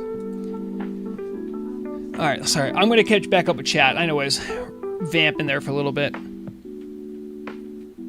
Just hearing those game names, you got good taste, man. Thank you. Yeah, thank you. I appreciate that, Abdul Hakim. You got maybe a potential idea to address that. Okay, I'm listening. I would put 5-man that would require to have higher gear level in order to do them as a requirement or attunement. Okay. Vertical growth is easier to entice players to... this is Evan now. Vertical growth is easier to entice players to continue grinding, but it has the hard cap before numbers get too big. Horizontal growth lacks the too big element, but requires more creativity. That is true. That is true. Horizontal growth does require a development team to think on their feet and to be very responsive to what players are missing, right? So, like, I'll just stealth and show this for a second. So let's take a look at the map. So, over here in Ashenvale, there is this dungeon right here. If I remember correctly, do I actually have this? I do have Atlas, great. So, select loot table, all right. So, right here, let's look at any new dungeons, right? Dungeons are like the lower level. This is like a good way to see kind of what gaps got filled. So, I'll point out any new ones. So, Crescent Grove's the first one that I don't think I skipped any. The Crescent Grove sits in the 32 to 38 category. It is also in Kalimdor, like Razorfen Crawl, but it's further to the north. So this might be more accessible for Night Elf players that maybe don't want to go to the Barrens. Or this looks like Razorfen Crawl also has a larger level span. It's from 29 to 38. Crescent Grove's from 32 to 38. The next sequential dungeon is Scarlet Monastery. And that's like hotspot, but that's also all Eastern Kingdoms. So Crescent Grove filled in a spot of filling out some more of the dungeon space that Scarlet Monastery takes up, because it takes up from 27 to 45. And it's meant to sort of work with Razorfen Crawl and Downs as sort of making up almost like another Scarlet Monastery, filling those numbers in between. The next one we see is a 42 to 50. Now, this level span is very much matching Uldaman, and when you look at other options you have Mardon, which is above it, Zul'Farrak, which is above it, and when you look at the ones around it, right, Uldaman, that is,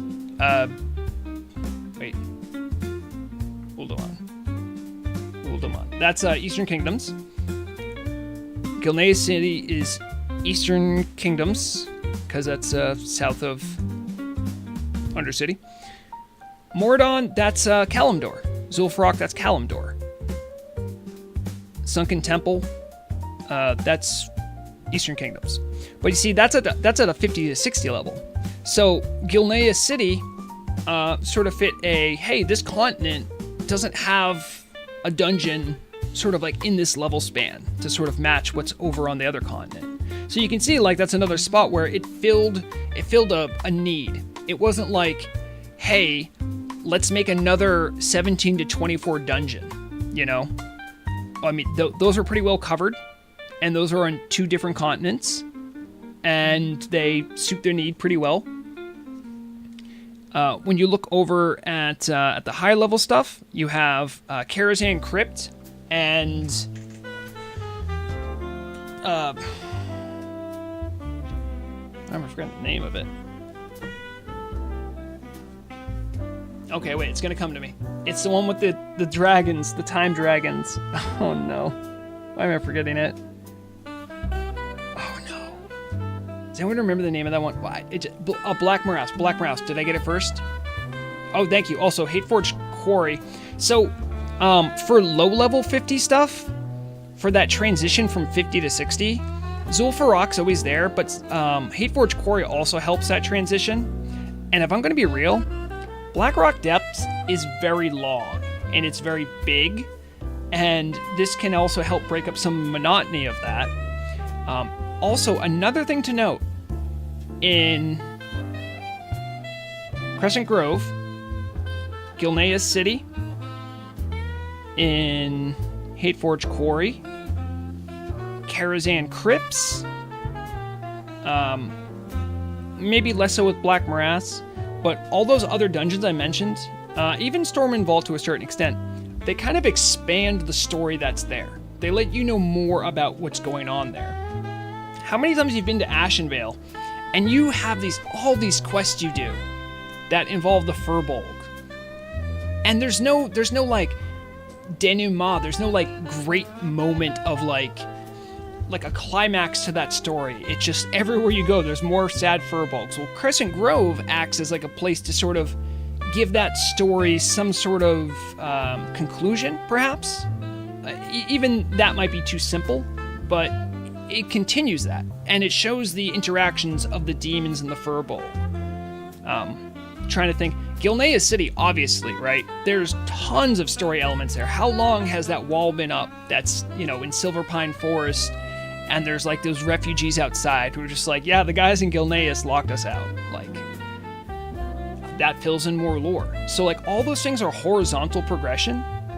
And so one of the reasons why while I understand some of the objections brought up to vertical progression, I would say that Turtle WoW has done a good job of firming up the base to support vertical progression.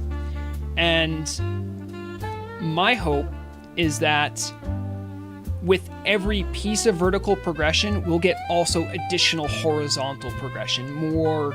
And we see that with the next patch, because they're going to be adding additional wings onto a bunch of vanilla dungeons. So like that's showing that there's still that spirit of like, rather than going up or only sideways, they're kind of trying to grow evenly. And I think that's a healthy move. I think that's a smart move, as long as you don't forget Horde. Turtle Team. Don't forget us. Come on, man. We're players too. We need some love. We need some lore. Sorry. Again, I went a super long tangent about that. I hope you guys are all following me. Yes. We got there. Don't worry, Abda Hakim. I remembered it was Black Morass eventually. So do you think there will be an end game dungeon next, or a level dungeon? Maybe? I would say that, I mean, just looking at this, the 58 to 60 bracket, pretty full. And there's 2 level 60 dungeons, and that's pretty full too. So, maybe? It's hard to say.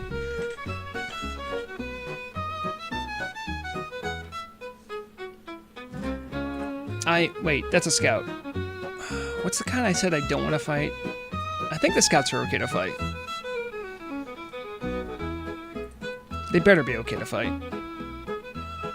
Because I don't want to get disarmed 15 times and take 5 minutes to kill one guy. I remember doing this grind to help Murrog. For anyone who doesn't know, too, about the Centaur clans, both clans at Exalted have a unique enchant that is sought usually by someone that only they give out at Exalted. Murrog, who I think might be a little insane for doing this, did the grind to get Exalted on both of them. So that means she got Exalted with one, bought everything she wanted, then declared war on them, and then grinded all the way back. Which you would think is, that seems like it would be twice as long. It's actually longer than twice as long, believe it or not. I don't remember how the math worked out, but it is. I'm not great at math, I'm gonna be honest with you guys. But I remember she explained it to me. I think it's because of how you get rep going the other way. It's super hard, because there's nothing for like right now as I'm gaining rep, there's like quests and stuff. For, from hated to, like, disliked, there ain't no quests. It's just raw killing dudes. That's all you can do. So I remember I helped her at some points with some of the bracers thing when she could do those. They used to be tradable. Are they still tradable? Maybe not. I don't know. Yeah, but you know what, Ploxen? And I don't know if hardcore players still do this, but I know hardcore players will like to get exalted with these reps because they have really good gear. And if you're too cowardly, which is fine, I never went in a dungeon when I did my hardcore challenge. Now, if you're too cowardly to go into a dungeon, it's going to be some of your only options to get really good gear. Because, you know, I mean, I'm sure all you guys know, like, it's, you're a hardcore character. Unless you know everybody in that dungeon really well, you're putting your life in their hands, and that's a stranger. Lord knows how many hours you put into the character.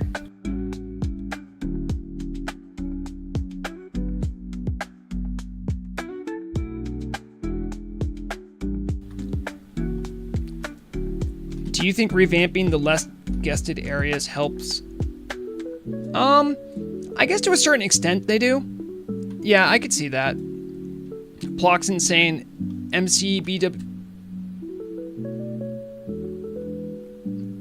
Okay, they didn't notice me, did they? Crap, they might have noticed me. I'll just hide in this wall. Am I cheating?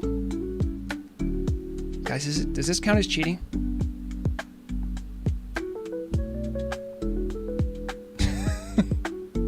They can't see me.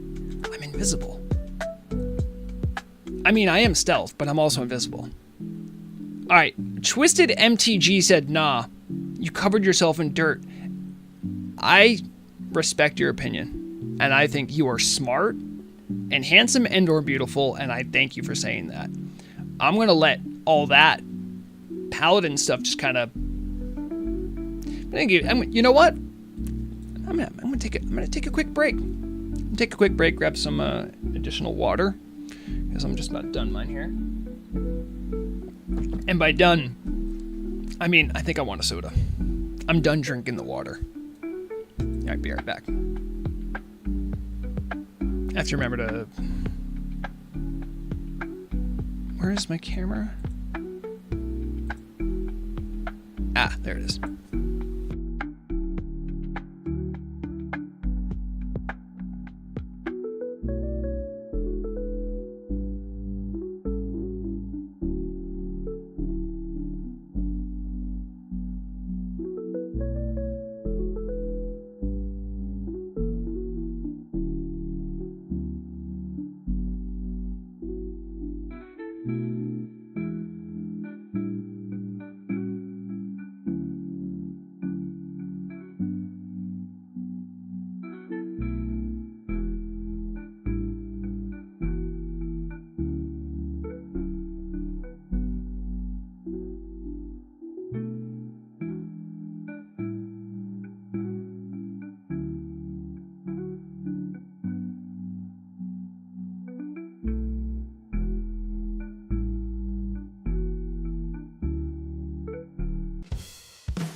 And we're back. Did you guys see the paladin again? Is he gone?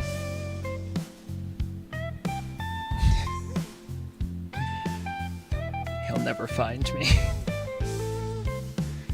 Could you imagine? Imagine you were around my level and you're like checking out this area, then out of the dirt of the wall, just an orc rogue just comes out.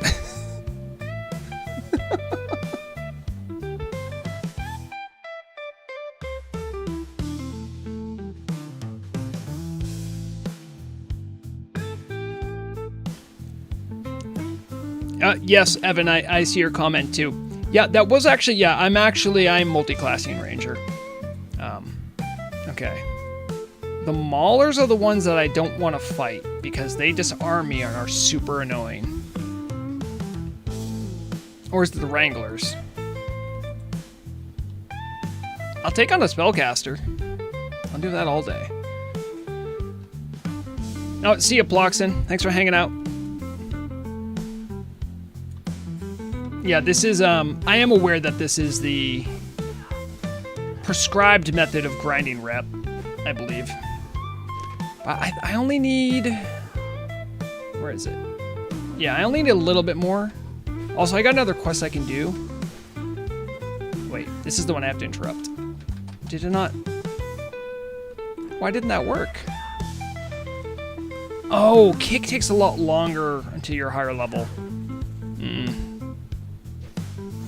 Anyway, you can stop doing that. Thank you. No, we'll let that lightning bolt go. I want to stop the heal. Oh, they're out of mana. I should just kill them. Also, I have no poisons. I was always... You know what? I know it's a silly thing to say, but... I kind of wish... rogues had a poison that damaged mana. And I know that's a bad idea, but I just wish they did. Hello, Ed Netty. Nater hype? What's Nater doing? What's Nater up to? How's Shockwarden doing? I love Shockwarden. Do you guys ever think I'm a sweetie or I'm nice? I got nothing on Shock. Shock's amazing. I love Shock. Also, I just pulled another fight without, like, considering my lightning bolt, considering my poison situation. I deserve every lightning bolt I'm gonna get hit by.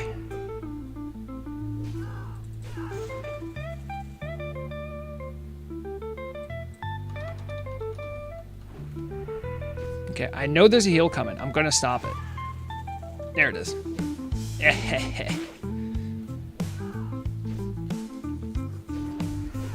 No, don't run, don't run. I forgot to have my poisons on. You do get rep for that, I think. Not as much as the other ones, I think, but... Alright, let me get some poisons on before I forget again. And... Crippling. I could just search for crippling. There it is.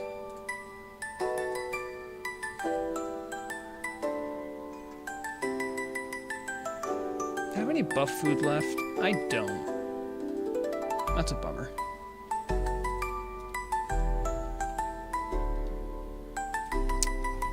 Do you think I can just get the Wind Chaser? Maybe?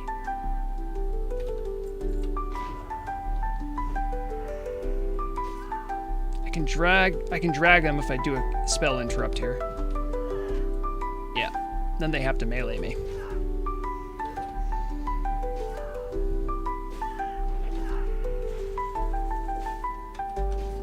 Alright, we got it.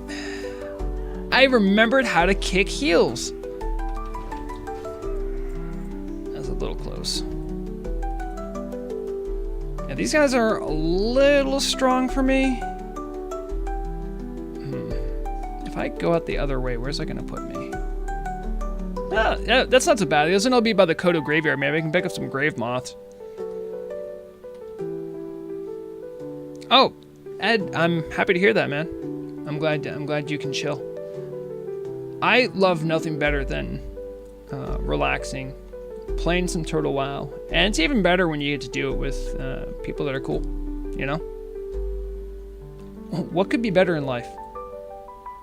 I think someone asked Conan the Barbarian that once, and I think his answer was also WoW, or something like that. I don't know. I wasn't there.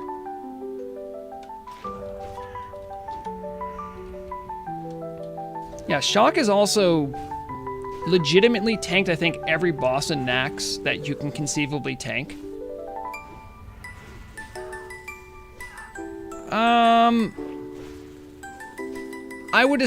I haven't heard anything specifically.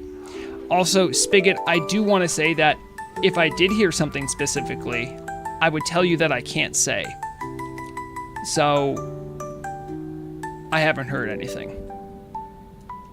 I will say, I believe that racials logically have to be looked at because they are going to be changing something about weapon skill. And if you're a human and you cynically only played human so you could be a warrior with a sword, you might be feeling like you're left out in the lurch while all the orc boys have better racial than you. So you might be going, dang, why did I pick the fight with the Mauler? No, I hate these guys. No, why did I do this? I can't even disarm them. I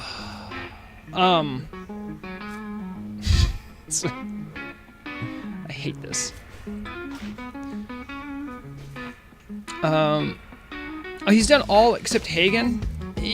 No, I think he's done Hagen. I think he told me he did Hagen, but it involved he had to drain all his mana first to do it, and he used very precise timing with like Vampiric Embrace and mana cooldowns to keep doing Earth Shock to keep threat up. I think he's done it. He doesn't do it often because it's just such a bad idea, but any mana-based tank, that's going to be a bad idea. Look at this. Just because this one guy disarms me, like, look how devastating it is. Rogues are nothing without their weapons, I swear. Alright, I got my 10 braces. I'm out of here.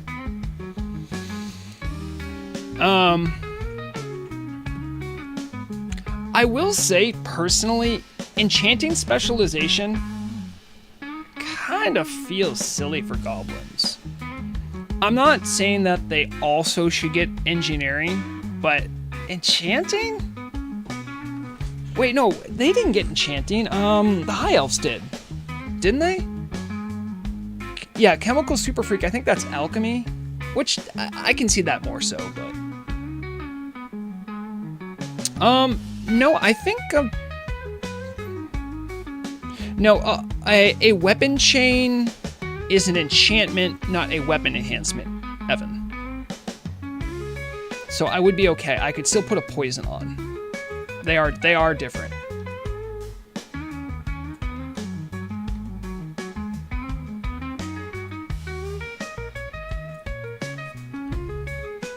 In my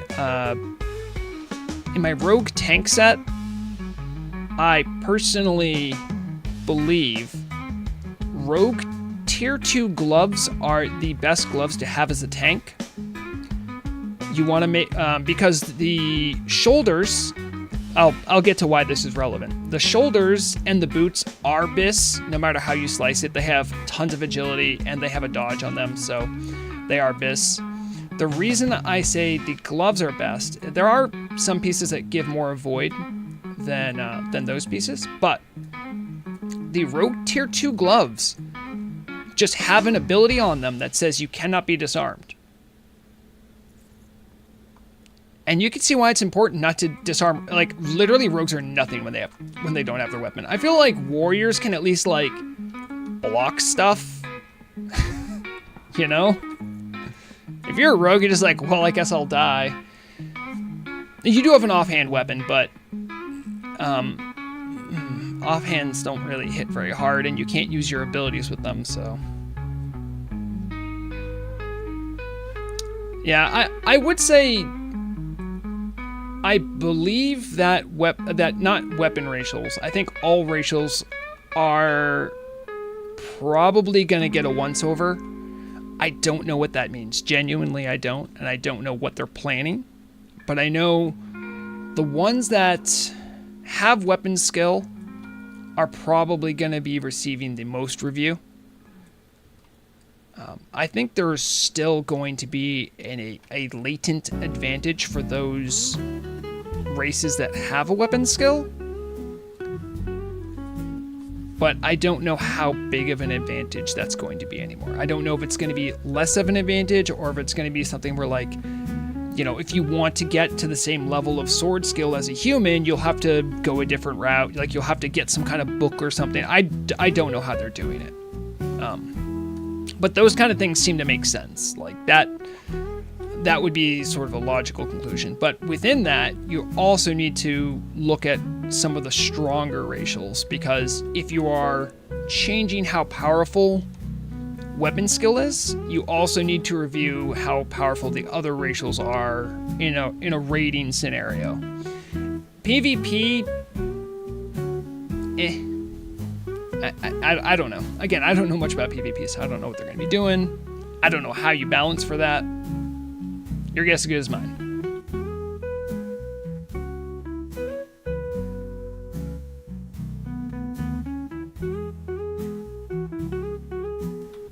Also, I couldn't help myself.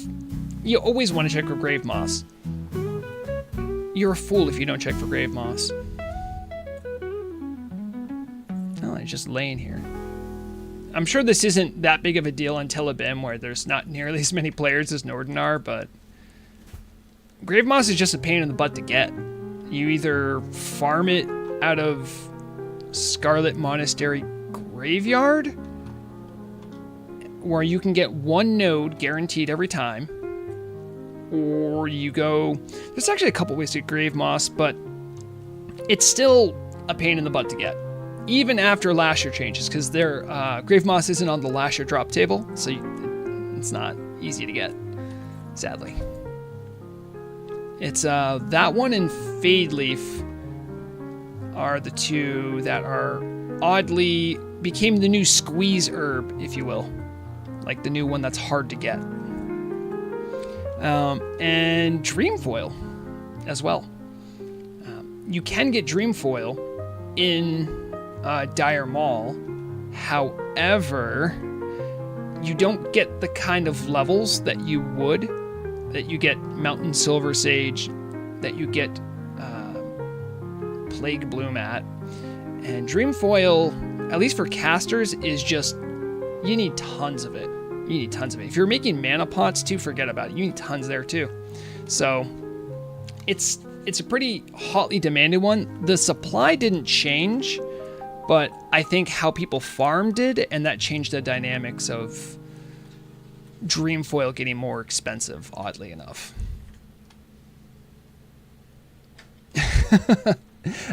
Thanks, Eve. I appreciate that. Yeah, I mean, I think I first revealed my face for the year celebration for doing Turtle WoW news stuff. It was funny too, because I almost forgot to do it till the very end. It was all I was thinking about because I was like super nervous, and then I'm like, oh yeah, I almost forgot. But I've gotten a lot more comfortable with it since then. Also, normally I have a green screen up, but I just didn't feel like setting it up because I don't have really good lighting in front of me. And because of that, the green screen gets sort of, it ends up being darker, so it's harder to chroma key it out. So, yeah, no, I guess I need like a better, not like a stage light, but something bigger than the little light I have that does like the face. I have read articles, so that's how you know I'm serious.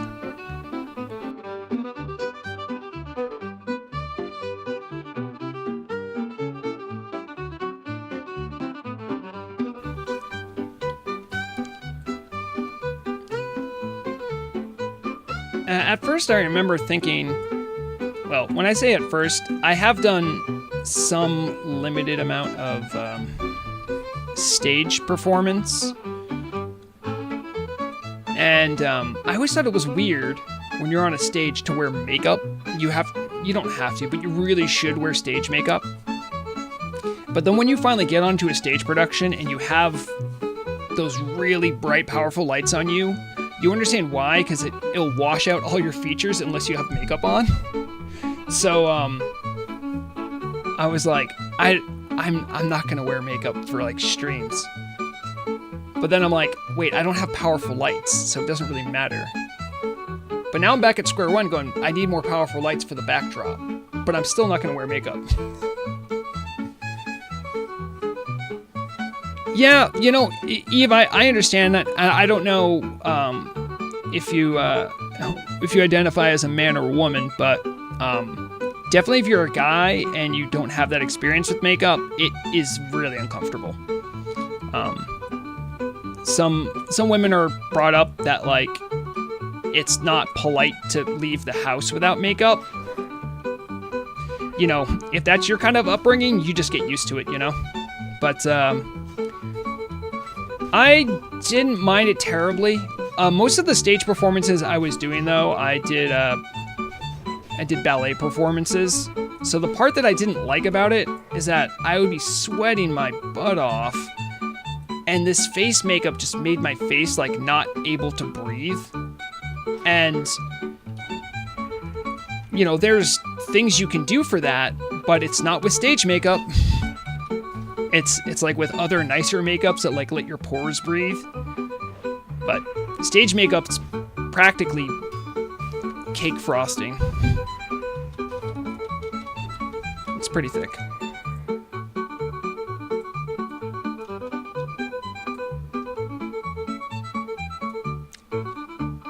You'll forgive me for not knowing. I see the name Eve and I'm like, yeah, I mean, it could be an Eve Online reference or their name could be Eve.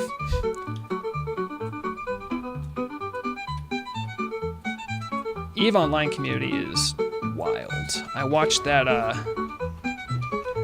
Frederick Newson, he does Down the Rabbit Hole YouTube videos. I watched that whole thing about, and I'm sure there's inaccurate parts about it, because how do you capture the entirety of such a long spanning community game like that? But it's very eye-opening, and I trust Frederick to do a decent job.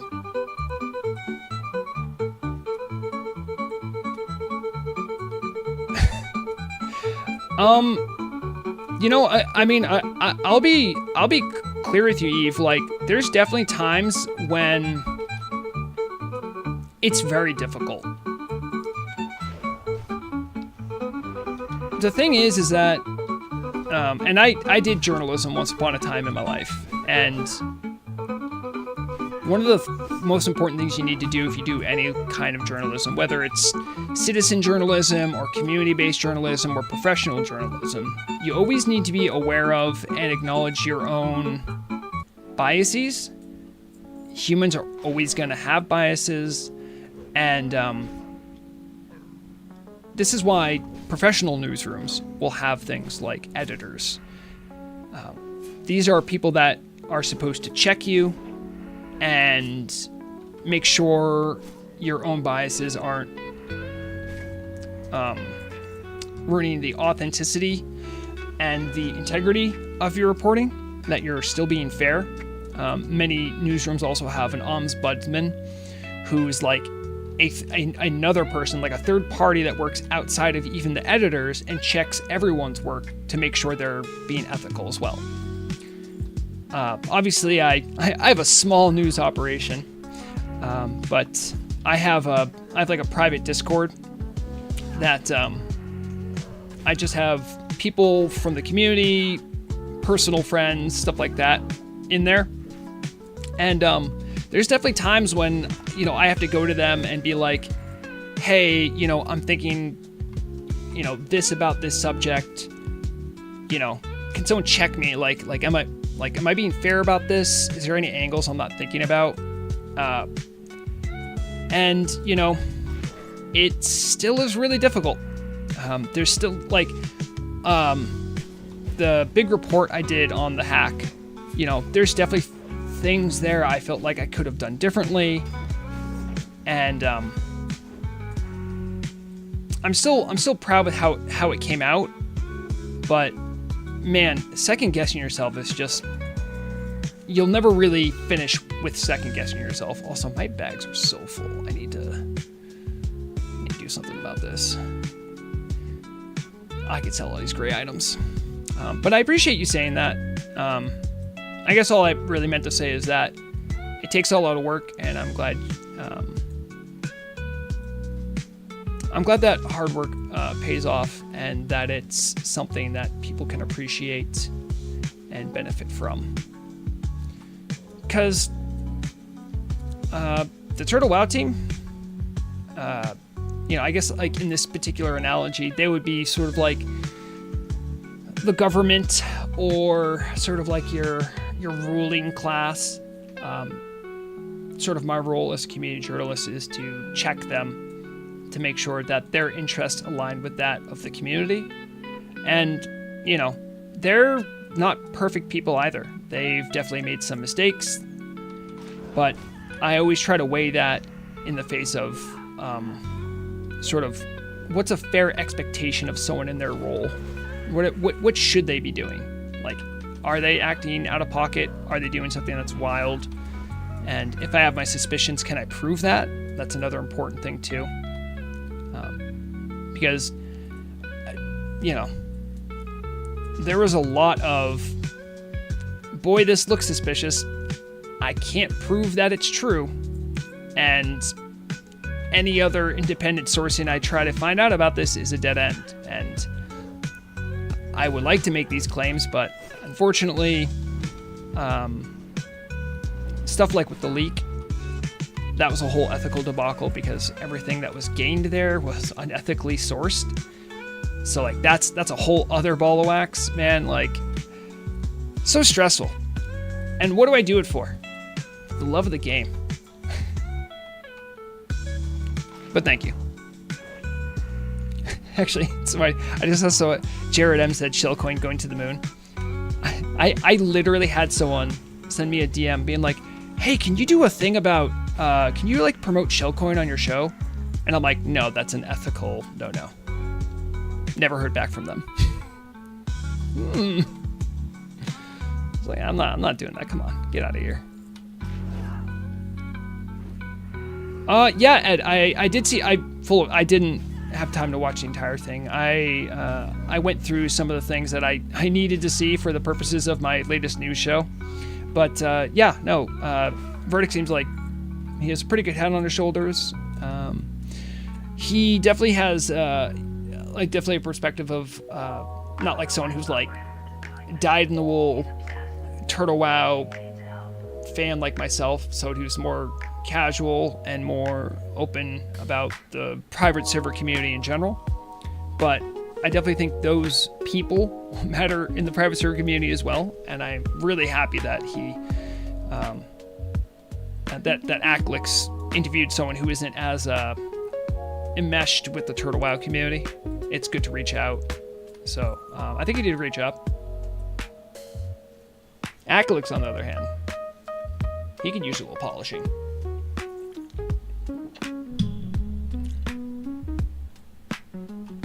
Was it Helios? Oh, do you mean the message spigot? Hold on, let me check. I'll tell you who it is. I'm not afraid to spoil this. They deserve to be named and shamed.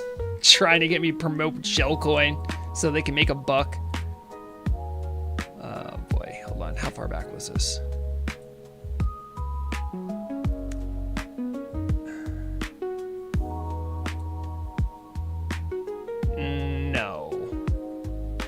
No, it wasn't.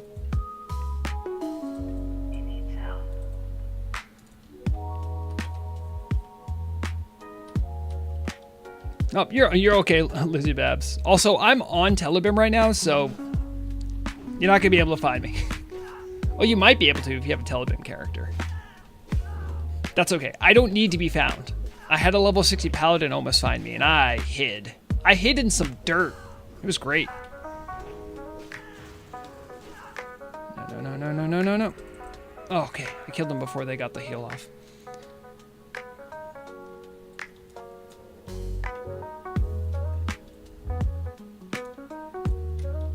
Oh, really? Is that true, Lizzie Babs? Oh, that's a shame. Did, I think there's like some sort of time lockout on how long that can last for. Obviously, I'm not gonna dox anyone here, but when I was looking through the leaked database stuff from Hackerman Daniel there, the most complete data sets I was finding was from like Telebim, oddly. And I was like, what? What's going on? Why? Anyway, the reason I bring that up though is because I found, because I was searching for like players that I knew to be like, okay, like, are they on Telebim? Because the SQL file didn't like advertise it like, hey, this is just Telebim. It's just like, here's a database. I'm like, okay. And I knew it was Telebim when I could find myself, but I couldn't find Murag. And I'm like, okay, who else can I find? And I looked for a couple names that like I knew from the community. And there's one player, I have my suspicions on who it is. I don't know for sure. But there's one player who took some popular server, names that exist. Like some of the old veterans that you'll see in Discord a lot. And I'm like, this isn't those 4 people. What's going on here? And I was like, oh yeah, sometimes people just take names so they can have it. Yes, I don't have the dates in front of me. I think you're right though. It was around those dates. You had to be online on Telebim in those date regions to have like the stuff that was leaked to the public. There's other data in there as well. Also, very likely there's other data that is that wasn't released that Hackerman Daniel also has. So it's like you should pretend as if he has everything because that's the safest course of action. But I did find it funny to be like, why can I find Vrogreg, but I can't find Murag? What's going on? I did actually find another, I don't know if it was an SQL. There was another log file, though, that showed, I could actually see, it was like an old one that actually showed when one of Murag's hardcore characters died back in 2022. And I'm like, hey, I know when Murag died. I know the exact time and date. I know the second she died. Murag's like, what the hell are you talking about? Yep. Yeah, it's kind of messed up, but And also, to some extent, I was able to identify that the IP addresses were mostly accurate. They weren't like 100% all the time accurate, but they definitely were accurate-ish to a certain point. Because sometimes it would just like use like a relay. The IP address that would be listed would be like a relay for the player. Because I think for one of the early logs, I'm like, Murag, what the hell were you doing in Belarus? She's like, what? I'm like, yeah, it says right here you were in Belarus. She's like, what? I don't understand. I'm like, yeah. Did I level up or did I leveled up. I leveled up. I forgot, it's green for rep.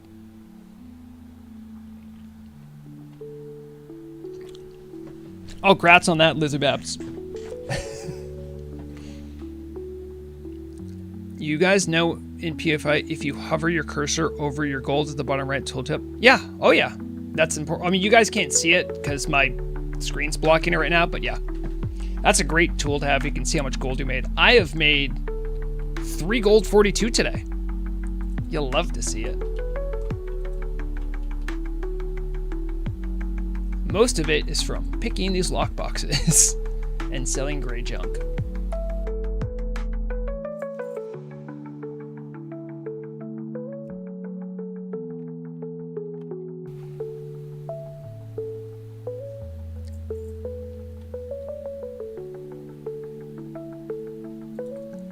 Am I crazy for wanting to start saving shields? On this character especially. There could be some really... not shields. Axes. I want to save some one-handed axes. What if they look really cool? And I can transmog them later.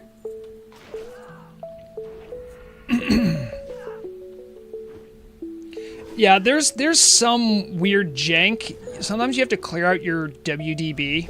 Or even sometimes you have to manually fix it in the config for that specific add-on. But when I first started on the server, my mage and my rogue had the same account. But I wanted to move my mage to another account. However, if I remember correctly, the data for Shibiji was still showing for like bank amounts and gold, even though it wasn't on the account anymore. It was just cashed in there. So sometimes stuff like that does happen. You either have to like do like a fresh install or work your way around the coding to see if you can find the entries.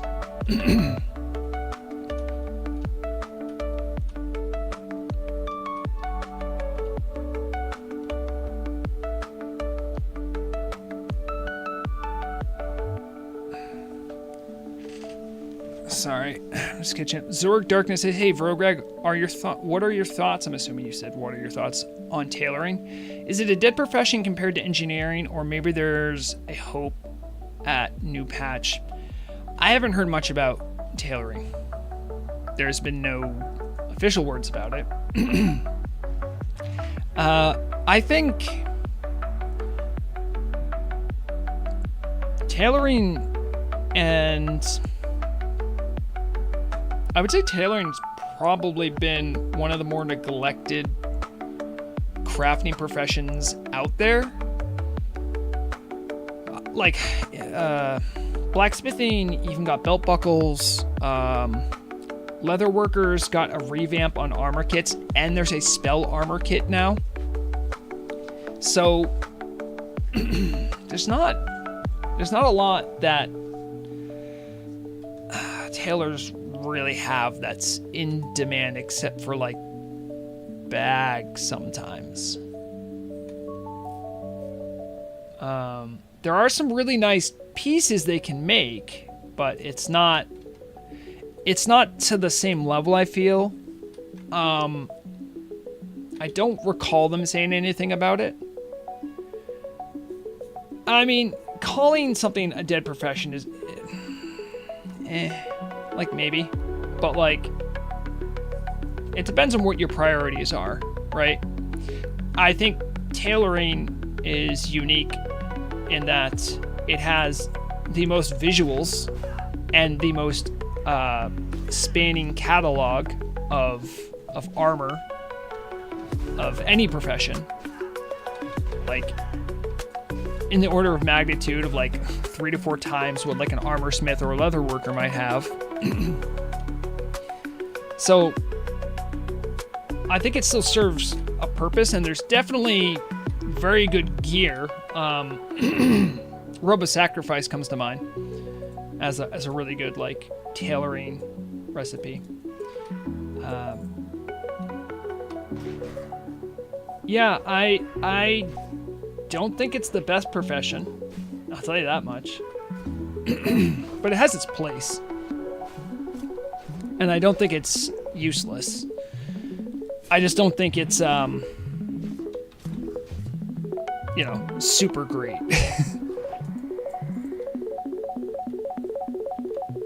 Let me start trying to think. Can tailoring craft consumables? I don't think it can.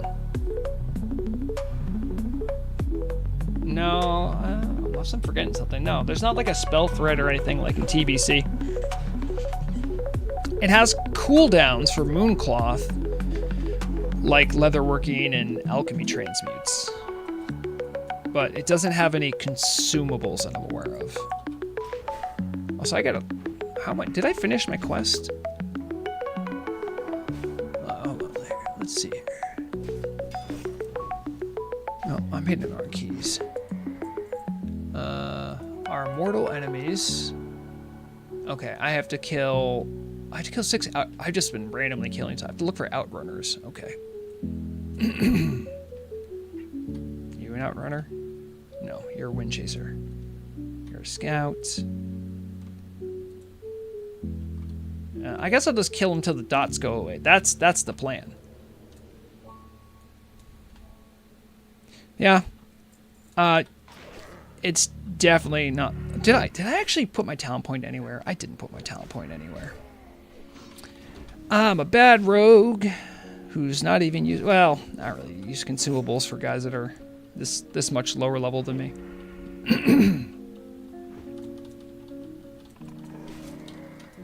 Excuse me, sir. I was looting that guy.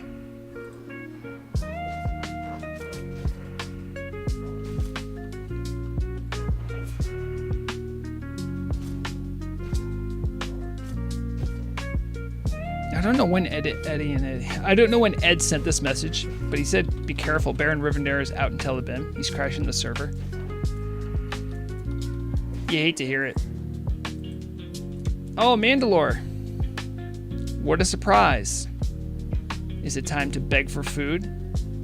Yeah, it is, isn't it? You make me sick, Mandalore.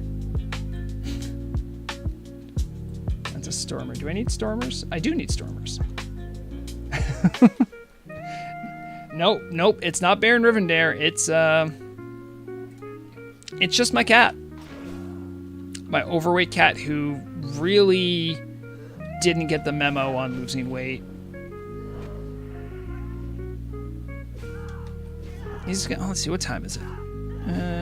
Yeah, I suppose he can be somewhat warranted in bothering me. Although I think it's a bit much. I think he does have some dry food left.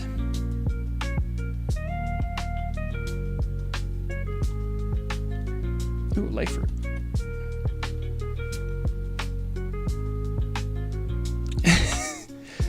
It's funny because he's an orange cat. He would beg for oranges.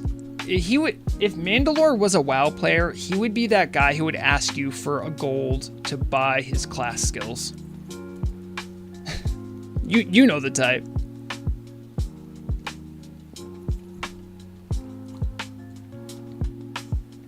I think there was a level 60 that's been clearing out stuff here, which is really a shame. Oh, there's an outrunner. I need one of those. Why are the outrunners so hard to find? You notice how quickly he gave up? You notice that? He's not really hungry. He's just the Velociraptor checking the electric fences to see if I'm weak. I'm not weak. Not like Murag. Murag would give it up in a second. Be like, well, he's hungry. I can't let him go hungry.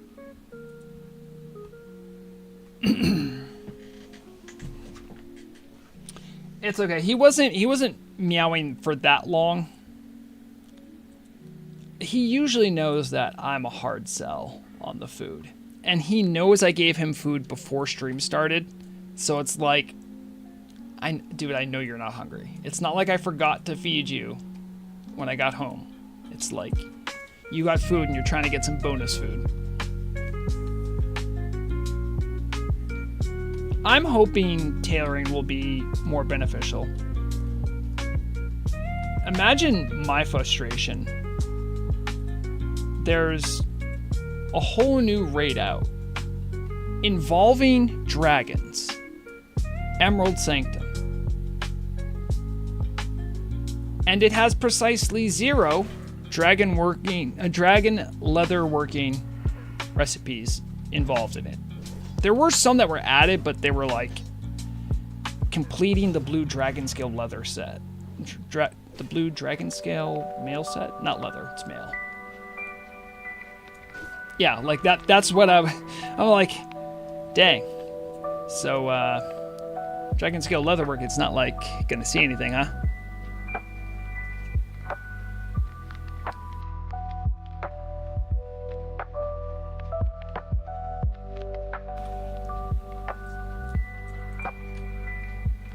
No, I don't need Wranglers.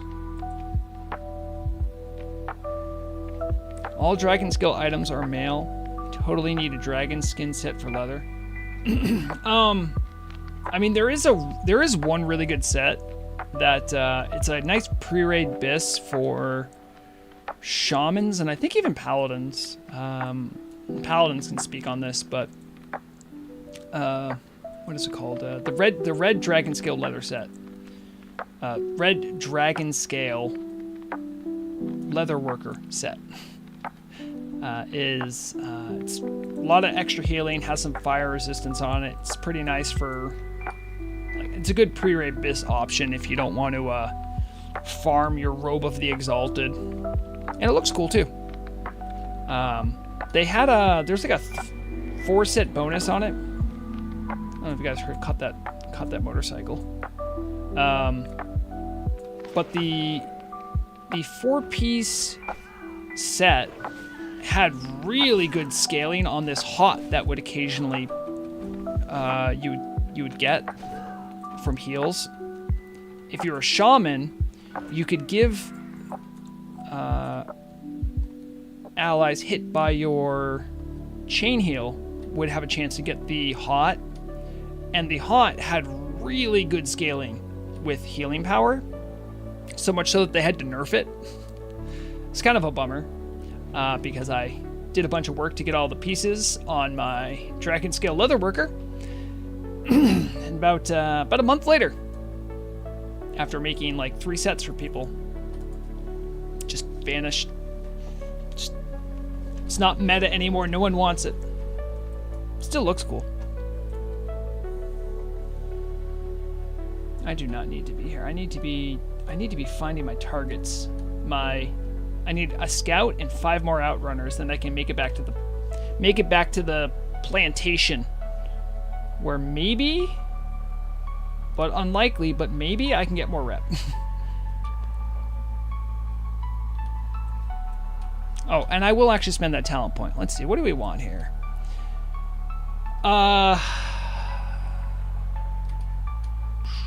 Probably weapon expertise, maybe aggression.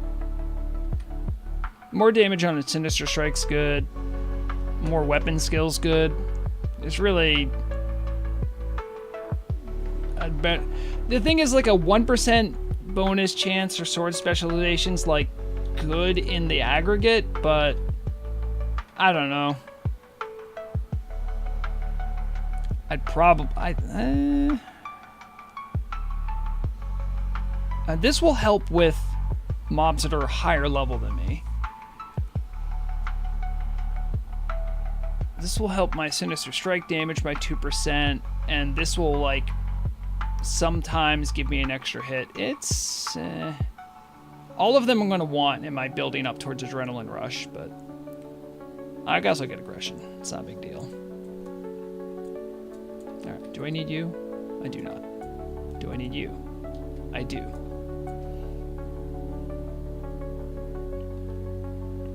Yeah, I agree. It would be cool. I don't know what the logic is behind making dragon scale armor only male pieces, because I feel like you can definitely fashion leather out of reptilian hides, right?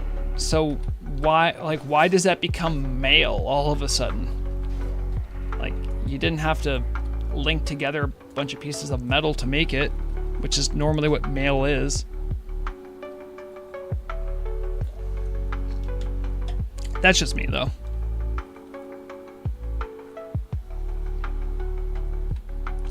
Silent. What server are you on? I can better answer your question once I know that.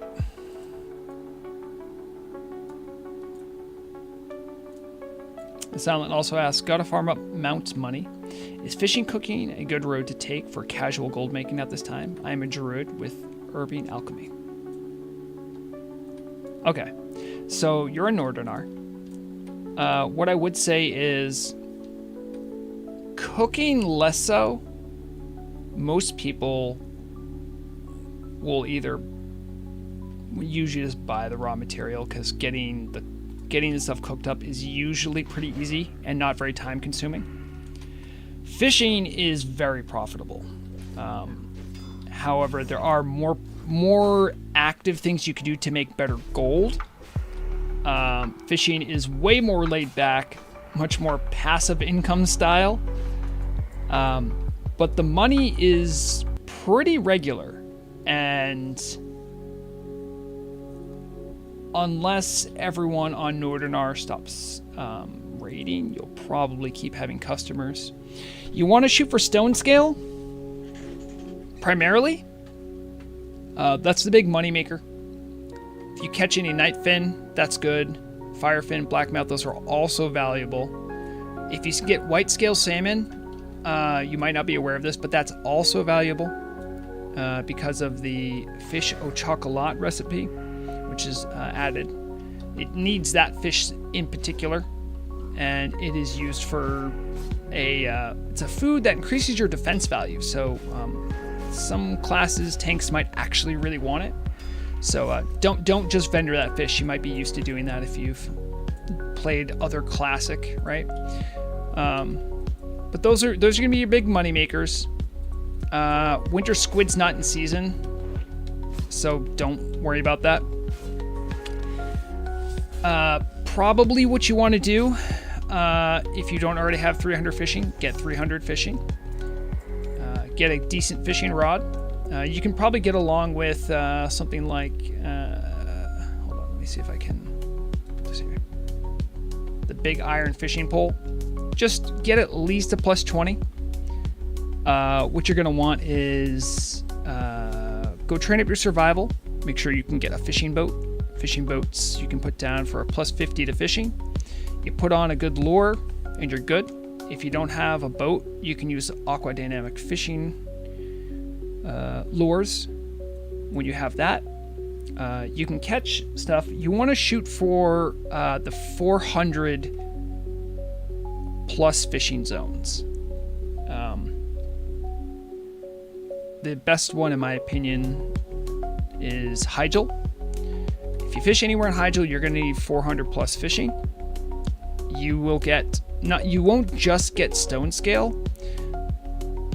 The chance at elemental water, essence of water, and I think blackmouth too, and nightfin.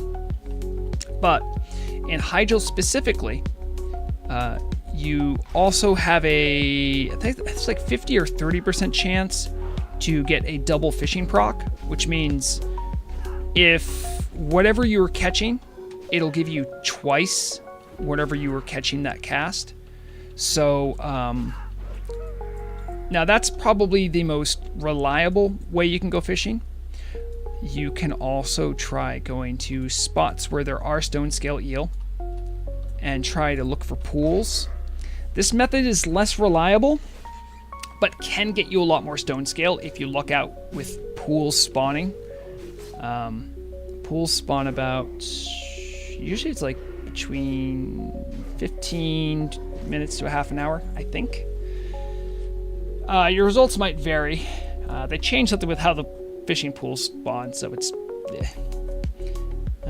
And you said you were a druid, I believe. So you can very easily, as a druid, if you have water form, move yourself around. So pool fishing might be better for you because you have such good aquatic mobility. So you can swim around an island and keep looking for fishing pools. So that's something you might want to consider too. Hopefully that answered your question. No, Lizzie Babs, really. Zoso. I hope you have fun pumping shell coin. Alright, what do I need? I need one more scout. I'm almost there. Come on, one more scout. That's a lot of wind chasers. Need a scout. Come on. Just one scout. There's a scout. Hard Knock Society did it, really? When did they do it? Do you have documents? Do you have videos? Do you have VODs? Screenshots? Nudes? I would love to see that. That's newsworthy. That's communal. I heard my Discord go off. I know that means there's something good in there.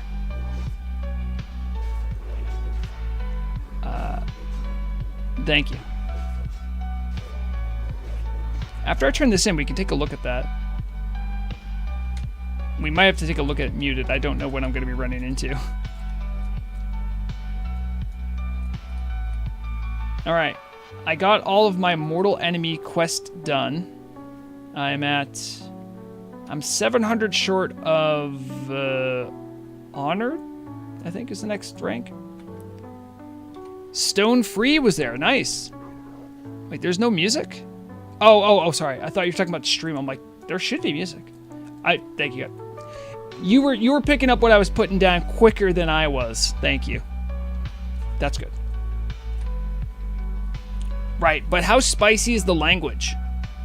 Lizzie Babs. I try to have a PG-13 stream. There are young folk that watch.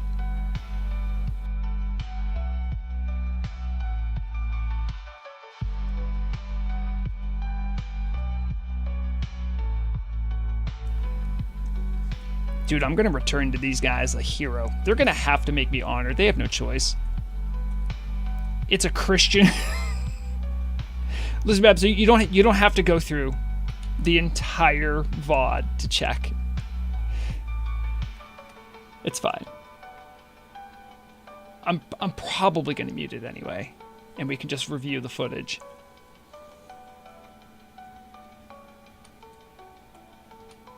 Oh, yeah, I suppose it would be a pretty short fight, too, when if you have a bunch of Nax-geared, like, big, bulky boys in there just trying to figure out a way to cheese Hakar. So, anyway, just to preface what Lizabab's talking about here. You can try to do Hakar on what's called hard mode. If you've done a ZG, it's maybe never dawned on you why you go around killing all the priests before you fight Hakar. Maybe you do know. And there might be ones you skip.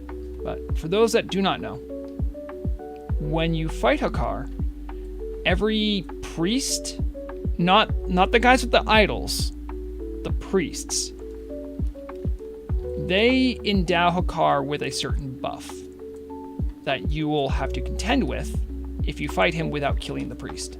Oh, jeez. Oh, jeez. Okay. We're out. Don't. I thought it was going to dot me. Okay, anyway. So each one of these buffs, some of them are stronger than others. A lot of people skip the Spider Priest because all it does is like a quick stun. That's not that bad. Other ones are much more severe. So, hard mode is when you just, maybe you do the idol bosses, but then you just walk straight up to the Hakar and say, give me your best shot. It is very difficult. Many believe that it is only possible with maximum levels of cheese, which I'm assuming was done in this case. That's no swipe at Hard Knock Society. It just is genuinely super hard.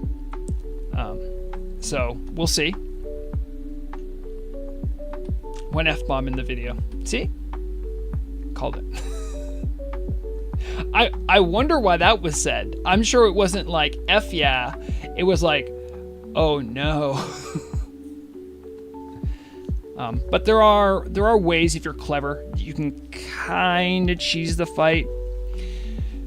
But many people have said that like just doing the straight up doing the Hakar fight without killing any of the priests is either impossible or next to impossible. Yep, exactly. Lizzie Babs, exactly. Yep. That's kind of how I would feel if I ever did it. I've tanked Hakar on Vrograg before. It was very fun. Yes, Vrograg, the rogue tank. And I wasn't at like avoidance cap either. I was like maybe 80%. Hakar would slap me every now and then. It would hurt. Collapse of the Morndy. All right, let's get this. 250, that's not as much as I'd hoped. Our mortal enemies. 300, that's only 200 short. Can I do Commune with the Wind one more time? No. Oh, I'm so close. I'm so close. Why does it do this to me? It's alright. We'll take a break either way. Let me get camped here. I thought the elemental's coming at me. Alright.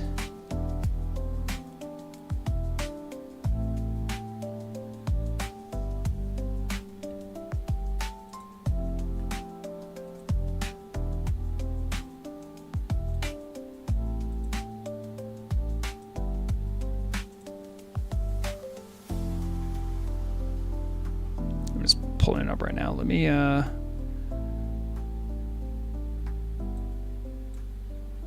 Turn down the music just a touch. All right, let me try to square this all up for you guys.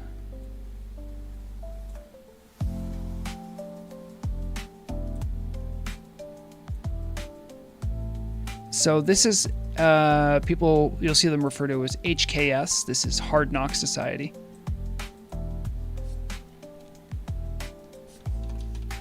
Reviewing. That's certainly spelling. Reviewing. Not hardcore. Hardcore's not right. Hard mode Hakar.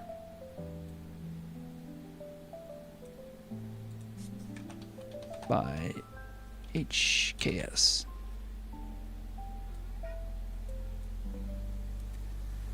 Okay. Okay, so let's see here. So they haven't pulled on the side of the pyramid, which is interesting. You'll also notice he's pretty big right now. That's part of the whole thing. He's big. He gets smaller the more buffs you remove. Now, if you're looking, let me see if I can up the quality a little bit here.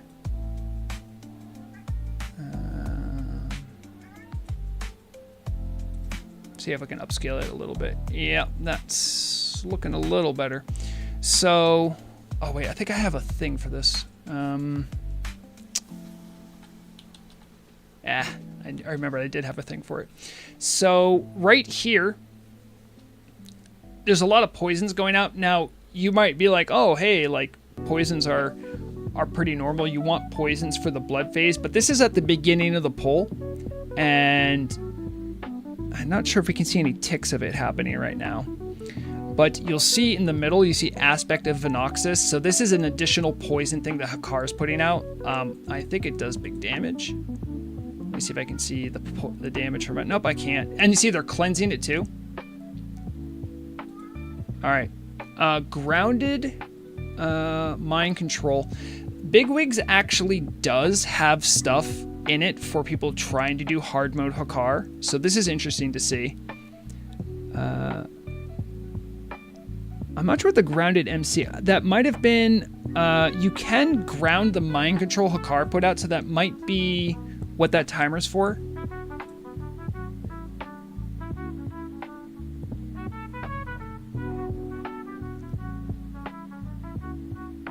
All right, you'll see right there, aspect of Jeklik fades. I think that is an additional poison or disease effect that's sent out, because you also have to kill Jeklik. I'm not sure if that one's particularly bad or not.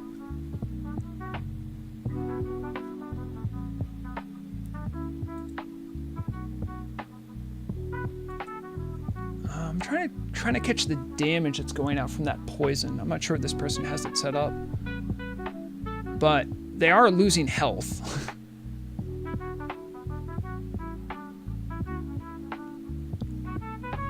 Okay, now where did he go? That was weird. What was that all about? Okay. I'm sorry, I covered up whoever just did that. Sorry. Dapper Tattoo. Oh, thank you for the raid. Appreciate that. Hakar went invis. That doesn't seem normal. All right. You'll see right here, I think there's like another debuff that went out. This red one, I don't think you can get rid of this. I think it might be a bleed. I'm trying to check when I'm looking. They actually have someone dead already too. That's crazy. Do want to point out, these are, I'm assuming, almost all Nax geared people, and they look buff. They've consumed for this, so. Oh, so he goes oh, he probably has the, maybe that's the thing the Panther gives him, like the ability just to go invisible and then backstab someone. I actually don't know.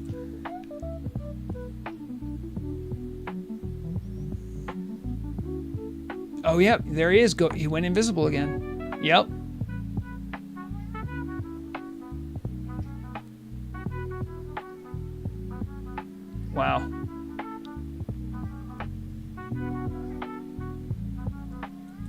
Okay, so they're getting their poison here, but this is normal. This is to be expected.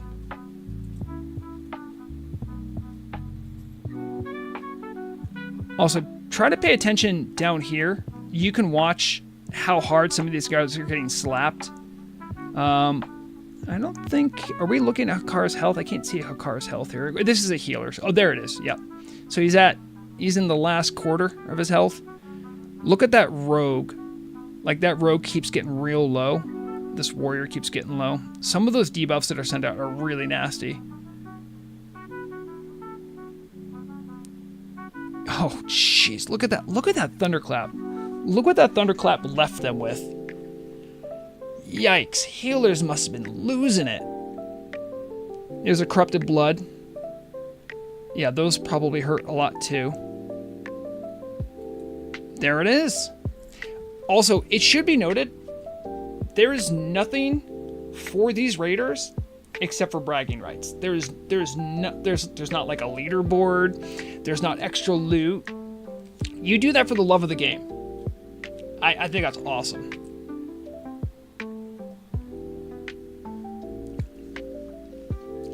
I wonder what he dropped.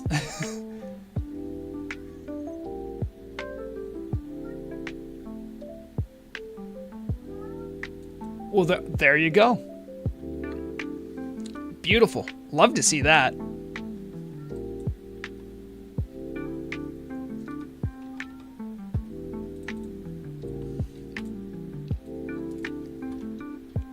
Oh, okay, that's what it is. So it's the Thunderclap is the AoE silence from the Bat Boss. So yeah, oh, that's why the casters had to run away. Because that's probably a massive AoE because his hitbox is so big.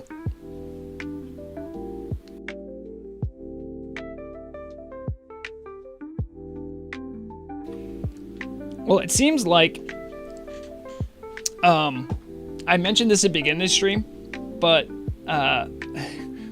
my community bulletin is going to be like it's going to be like twice as long as normal for next week. I have a Polish guild that wanted a shout out for finishing BWL and wants to find other Polish raiders. I believe there's a Czech guild that reached out that wants a shout out for AQ40. I might be remembering that incorrectly.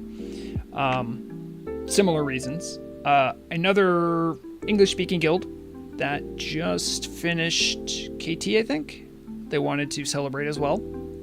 Now I also have Hard Knock Society taking down Hakar hard mode. That's impressive. There's a lot of celebration going to be going on in the next bulletin, I'll tell you what. Yeah, that's great. Oh, it's 35 yards. Holy guacamole. Wow. So I guess just don't have Shadow Priest. Yikes. Yeah, exactly. The Daddy T. HKS is Hard Knocks. Also, what was... Dapper, oh, you are here. Dapper, you did the, you raided me, which activated my, wheel, of course. I think that counts for a wheel. It did the thing. Therefore, if it did the thing, it's gonna do the thing. So, I think we all know what I'm talking about. Let's see, I have to find it, though.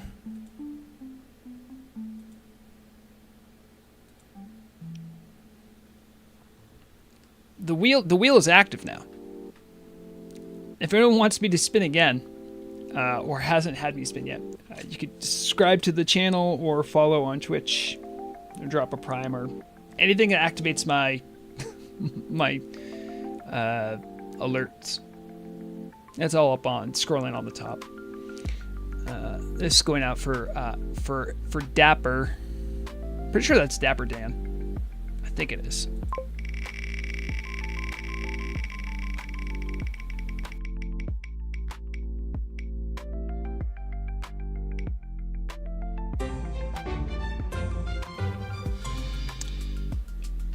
Joy.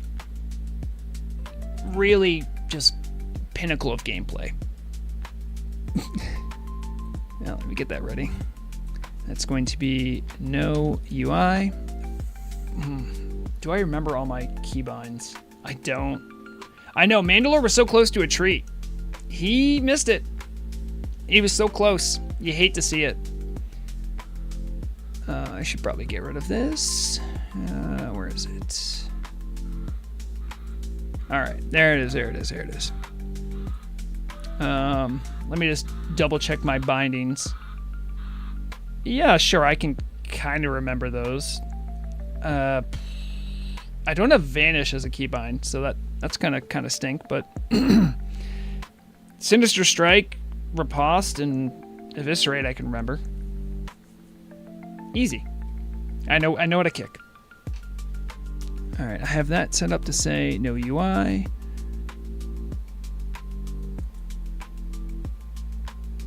Okay.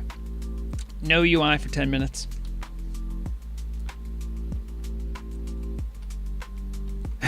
I know, I guess so. I did want to get more bracers.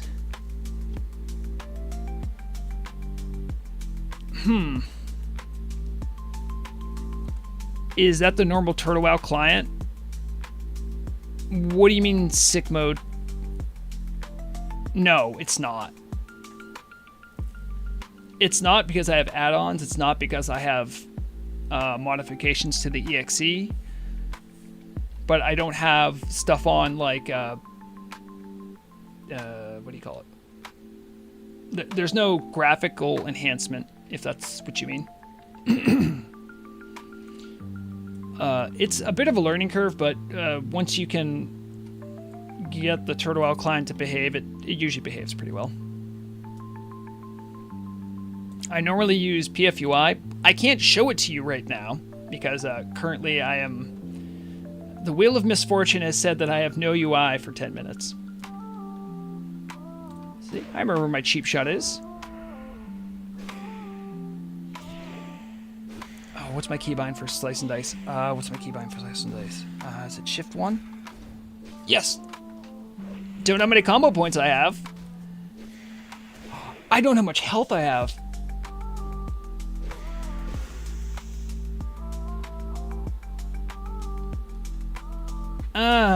That's a sticky wicket. Maybe I go fishing. I don't want to keep dying.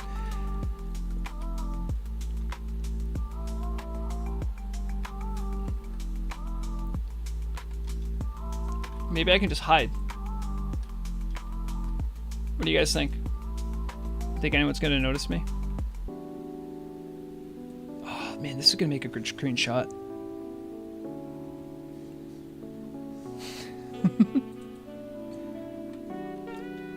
Just your friendly neighborhood orc.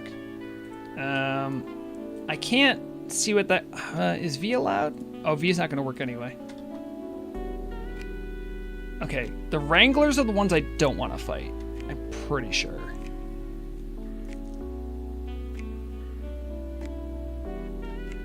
Scouts are okay. You know what? I can't. I need to put on poisons for them because they can run, and I can't put on poisons without a UI. So maybe we just don't.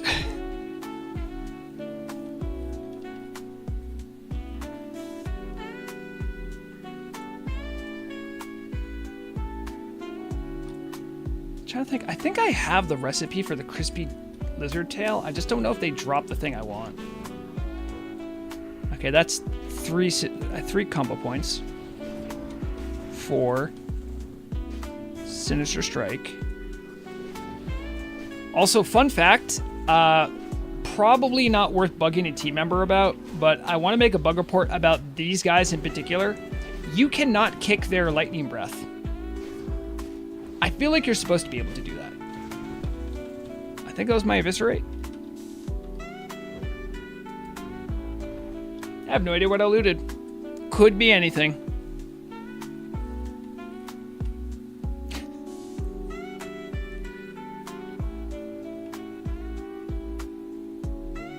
Oh, also fun fact today.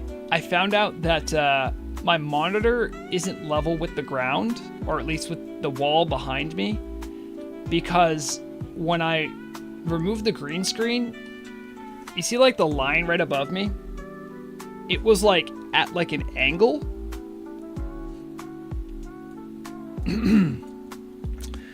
Urgel67, thank you for the follow. I will, I'll start up your punishment once I'm done the no UI.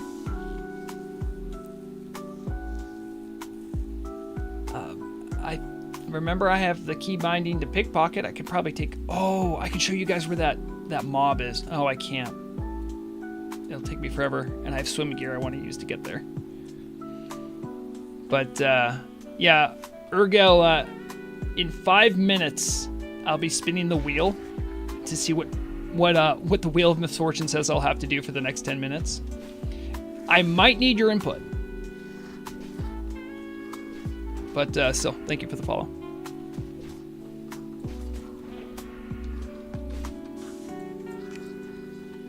Hold on, what was that?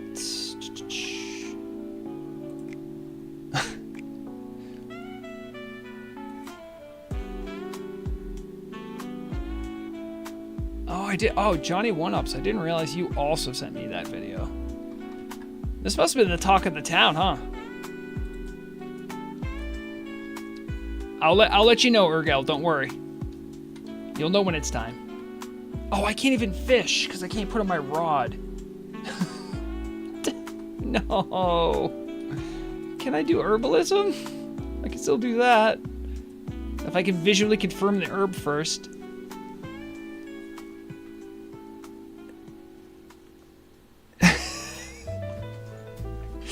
Yeah.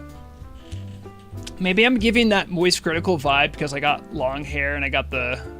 I think he has similar facial hair. I can't remember what he looks like now. I know he has long hair.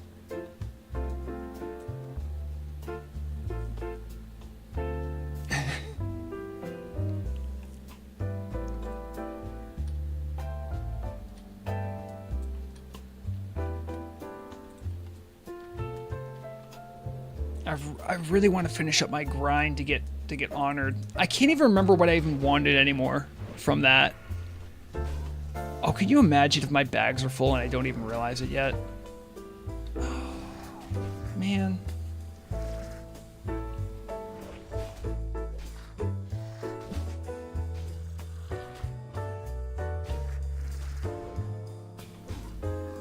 At least I have the privilege of seeing his health. Not my health, just his. Okay, so I can still look at maps. Maps are fun. Ooh, we got some good terrain glitches here. Mandalore, if I stop now to feed you, that would be cheating. I have to serve the 10 minutes of my punishment. Do you understand justice? No, you don't. You're a cat. You have a little walnut brain. It's the size of a walnut. I don't know if you guys can hear him or not. He's very sad that I am not feeding him right now. Maybe he is aware. He knows. I swear I think he knows that when I do something specifically with the computer, that sometimes he gets a treat. Cats are such goal-oriented creatures, and that goal is food.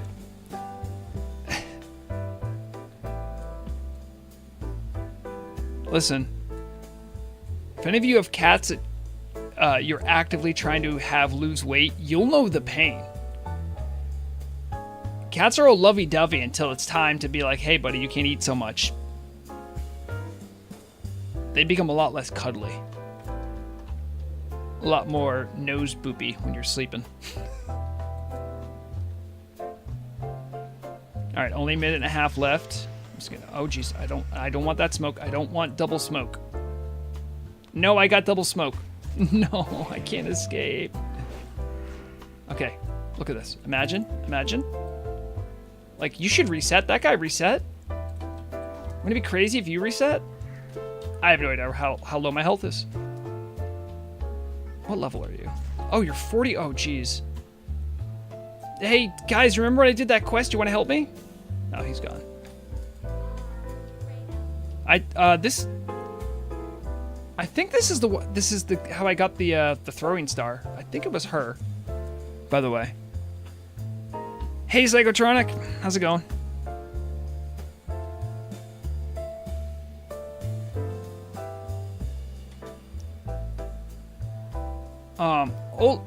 I really like old cats because they chill out a lot, and old cats are just like a vibe. They just want to chill and hang out.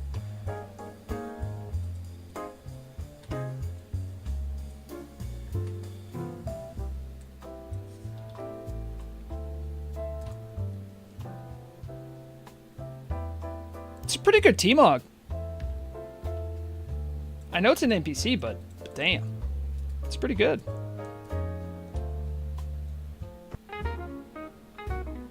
Eye patch and everything. I like it. Understated, but also very, very on theme. It's a very bold pick with the green and yellow, or the yellow green, almost the puce color. All right, that wheel punishment is currently over. All right, Urgel, this is where I might need you. Hold on. First of all, you see all that stuff just pop back up on UI. It's like, hey, you forgot all this stuff that happened. All right. We're gonna go over to the wheel. Okay. Because I might need input from you. Some of them will need input from the person who procced this. Urgel, you don't gotta do anything. I just have to destroy my Hearthstone. And that one's not so bad, if I'm being honest.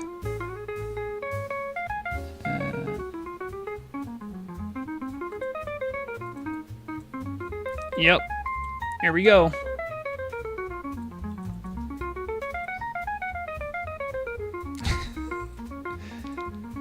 Compared to some of the other ones, that one's not too bad.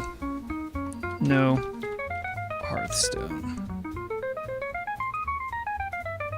Now move that out just a smidge.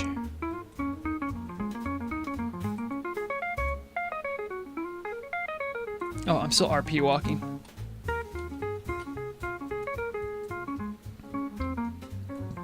Oh, excuse me.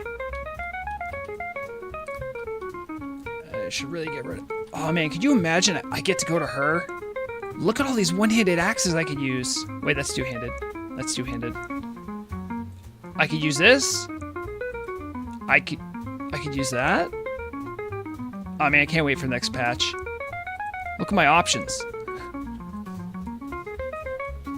Does anyone have a good bead on what a good-looking one-hand axe might be?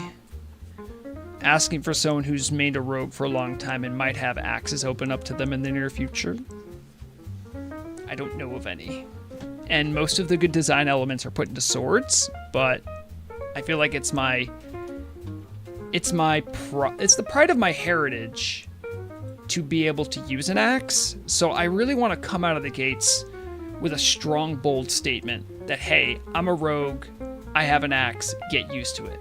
Yes, it has to be one hand because that's what it's going to be for rogues. It's probably a good thing they don't let us have two-hand axes. I don't know what that would do, but I guarantee you it's not balanced.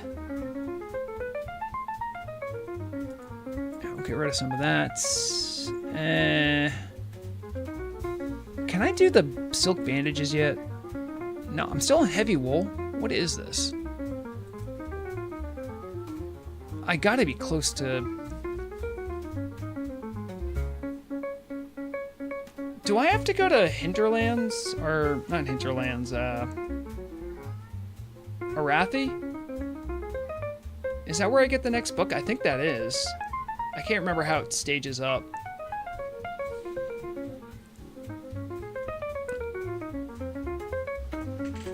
Oh, is Doom's Edge? Is Draconic Avenger one or two hands? I think... Let me take a look. Can I just search for Doom's... I think Doom's Edge is one hand, because I think that's one of my short list of ones I want to get. Doom's Edge. Yeah, it's one hand, see? I mean, you can see why Doom's Edge, but the thing is, I'm not going to be able to just walk. I can't get that right now. Could you imagine the audacity of me walking into a BWL being like, hey, yeah, no, I'm going to dump all my DKP on the Doom's Edge. I can't use it, but I'm gonna get it over a warrior who might actually want it. That's not gonna go over well. And I can't even equip it to like get a T-Mog and then trade it away. You know what I mean? So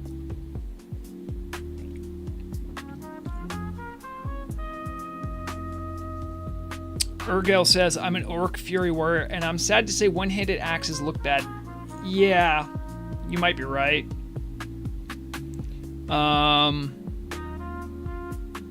Cruel Shakor, Edge of Chaos? I think that's two-handed, no? Edge of Chaos? Oh my goodness, it's one-handed. Oh, look at this. Okay, it doesn't have something rogues want though, which is agility. See this? This is for tanks, because it has stamina, or warriors or something, I don't know. 36 attack power is legit though. I think it's a 2-to-1 ratio, so don't correct me if I'm wrong. I think rogues get 2 attack power for 1 agility. So if I look at, what was that one we were just talking about? The Edge of Chaos? Wait, no, that's the one I'm looking at right now. What am I thinking?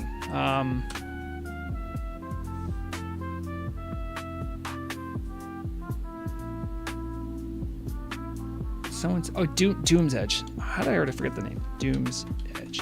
So this one has 36 attack power, right?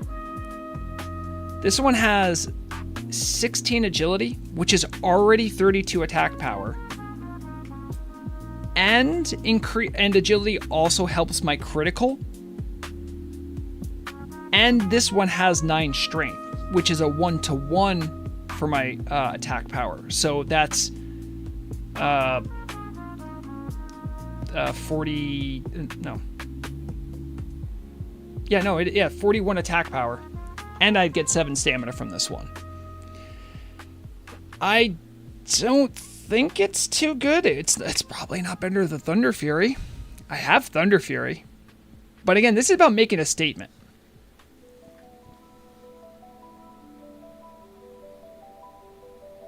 Spigot, I gotta start running. Well, actually, no.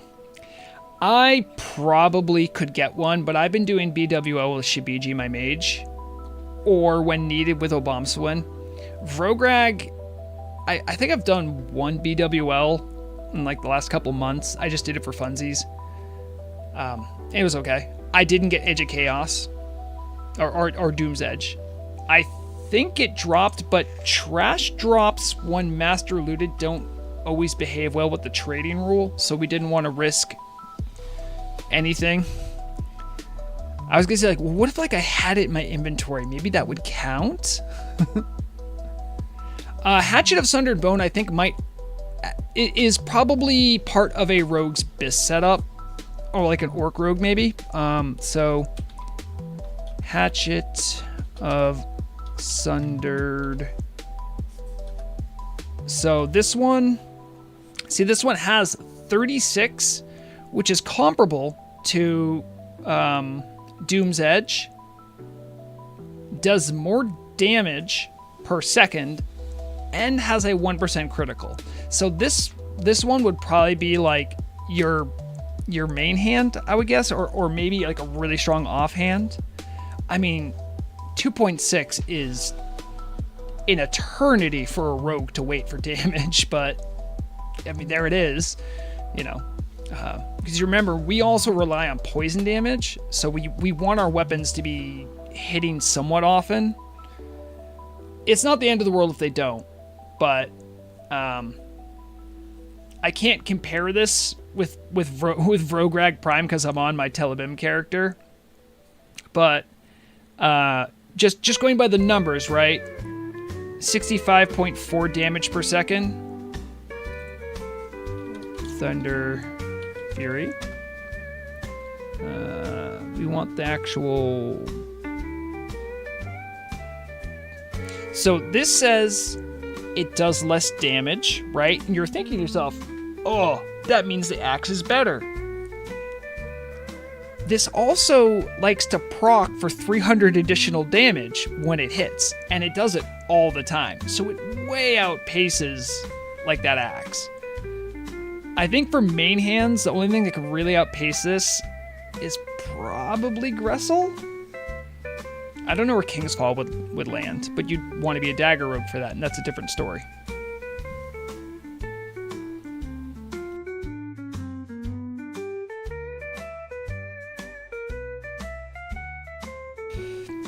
Yeah, full disclosure, I do know what they're going to do with this, but I can't disclose how they are going to handle, what Spigot is mentioning is over here. So if you look, every weapon type for rogues has like a spec. So close quarters is daggers and fists. Maces is off by itself doing its own thing.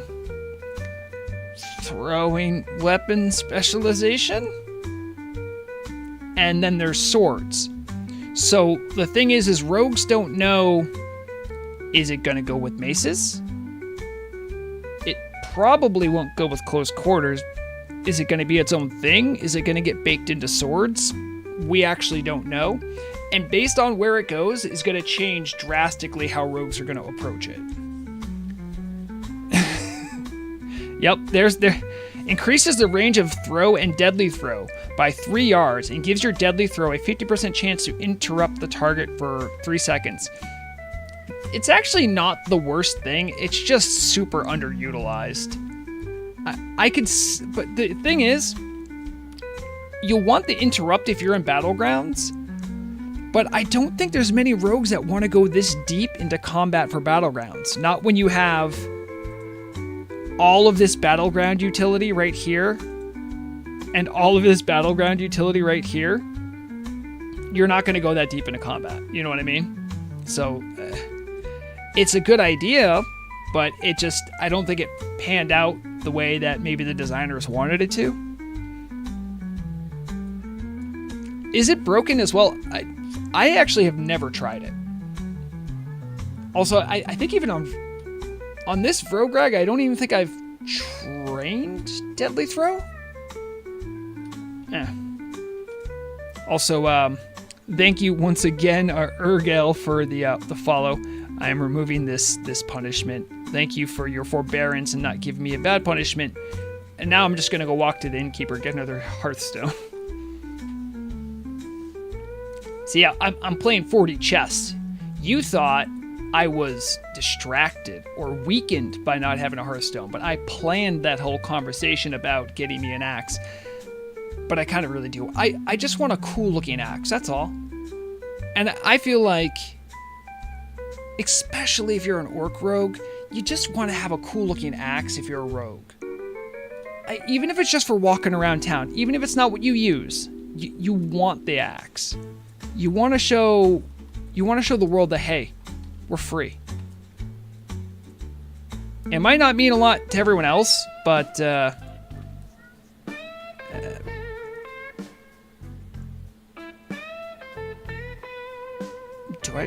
is this my only way to get a Hearthstone? Yes, I had to make this my home to get the Hearthstone. Sadly. It's okay. It's not that. I mean, it's still on the right continent as Orgrimmar. I'll just have to remember to reset to Orgrimmar later. So there was a lasting impact. And yeah, Urgel, I'm pretty sure that has been the consensus from the rogue theory crafters, that the Hatchet of Sunderbone would be our best main hand. However, what I will say, there's going to be many changes to rogues. So, as things stand right now, sure. But a lot of things are going to change. So, yeah. Yes, but no. I can't say what, but it's going to be a lot. It's not like they're completely changing it, but I would say that they are giving some underutilized specs a better identity through some clever use of new and unique talents. If you haven't seen, there have been a few that have been leaked. Like I think the smoke bomb one was teased recently. That sounds right? The smoke bomb one? Yeah. I have to get... Oh, do I have to be on the quest? I think I have to be on the quest. I wonder what's quicker, killing 12 elementals or... Hold on. No, killing 5 elementals to get 12 elemental earth is probably quicker than dealing with those Kolkar guys. I hate those guys. Sorry, I hate the guys that disarm me. Oh, I don't want to fight those guys. Urgel, is your friend Shock Warden?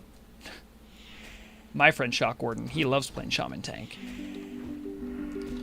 I think if they give Shaman Tank too many tools, there might actually be a situation where like he might be turned off from it. He'd be like, it's too easy now. But I'm very excited for the Shaman Tanks of the world, just because some stuff's already been teased.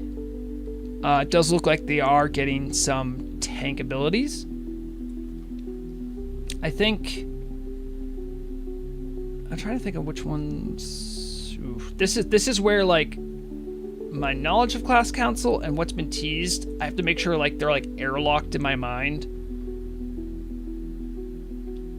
I'm positive that one of the talents they teased was one that gave the shaman the threat from a damaging totem. So if you have a fire nova or a magma totem, the shaman would inherit the threat from that, rather than the threat going on to the totem.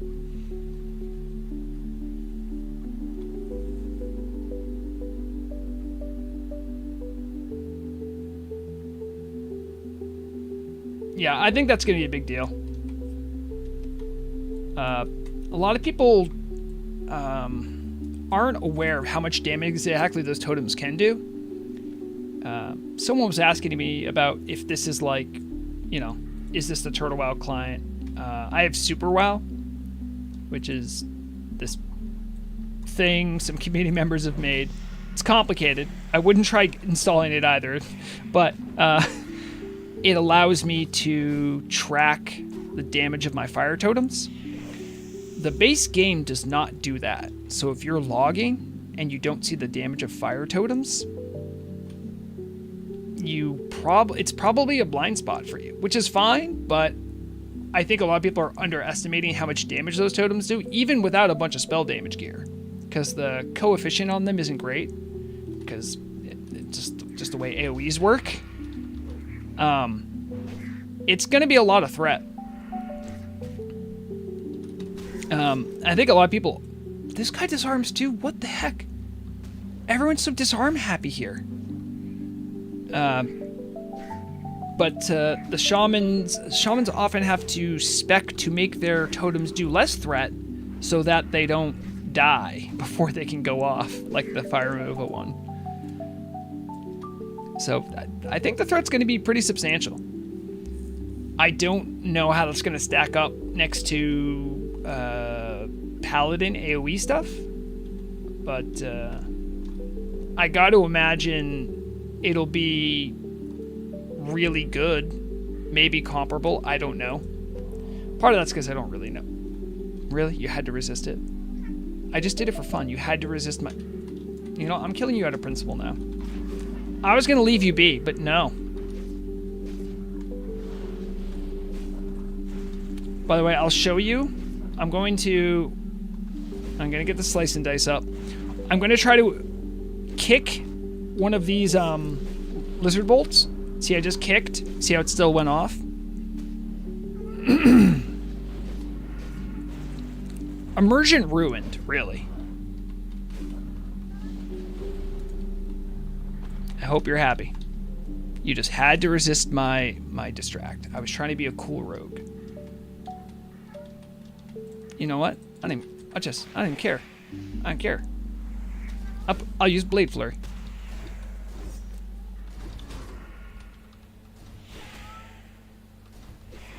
Mandalore, I'm using Blade Flurry. You can't interrupt me during this. This is a very sensitive time for a rogue. I feel like you don't care. No, me talking to you does not mean I'm more interested in feeding you now.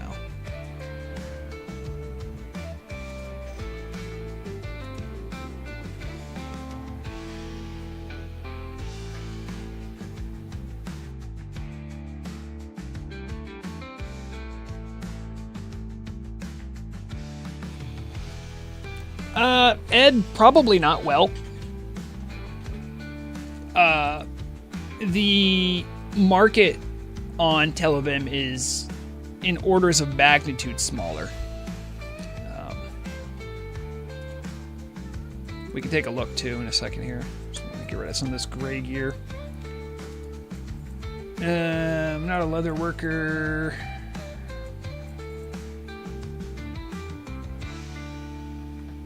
Now, do I need to keep this meat? I can't remember if I need to cook it up. Man. Get rid of that.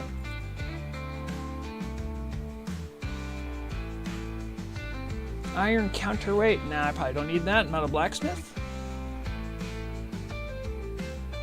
Yeah, let's condense it down. How much more space do I have? This is the real cheating. This is the power of bags, guys. You want big bags so you don't have to keep going back all the time. This is the real pay to win. You know, I will agree at some point to people saying, hey, buying a vendor, buying a bank is kind of pay to win. I can see it. There's a huge convenience factor. It doesn't give me like a competitive advantage. Like, it's not going to help me fight better. But damn if it doesn't save me time. I think I only needed 12 elemental earth, right? Now these guys are being stingy with it. Hold on. Mandalore's decided to knock something over. Technically, he does have dry food left, so I'm going to give him that. I'll be right back.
Cat was losing his... Oh, geez.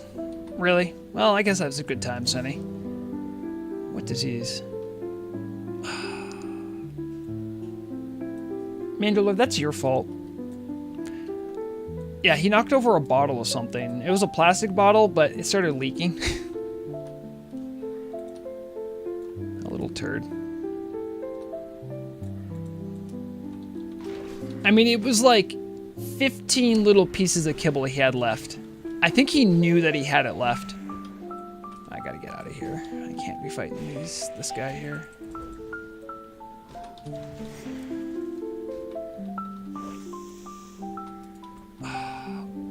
Man, why are they being stingy with it all of a sudden? I only need 3 more.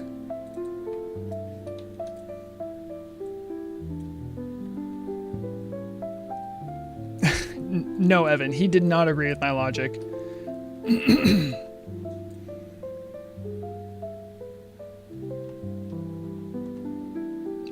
Oh, Lizzie Babs also mentioned that.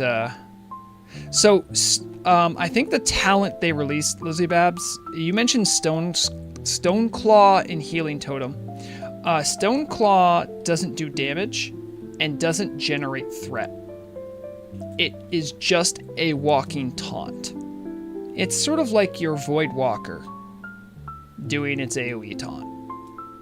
That's what it does. Except it's a stick in the ground. Whoa, whoa, whoa, whoa, whoa. Oh, they're going after the rat. Oh no, that poor rat. That poor rat.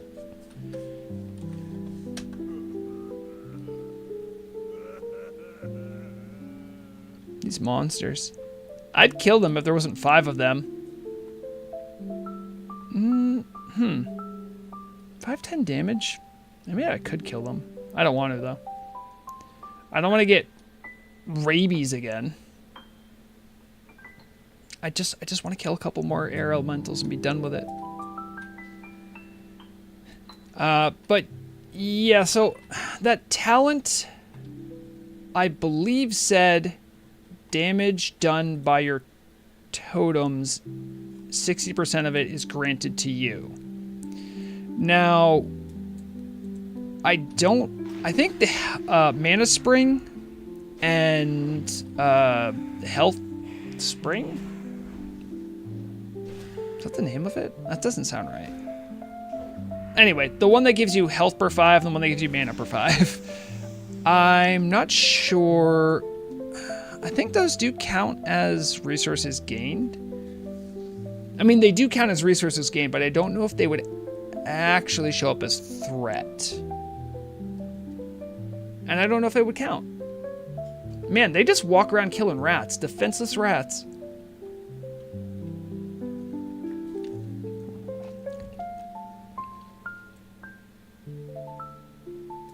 Has anyone here ever seen any documentary about hyenas? Like nature documentary?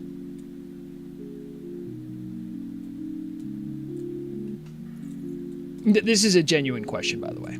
I am asking if anyone has seen a nature documentary that primarily features my winnow. I have a question.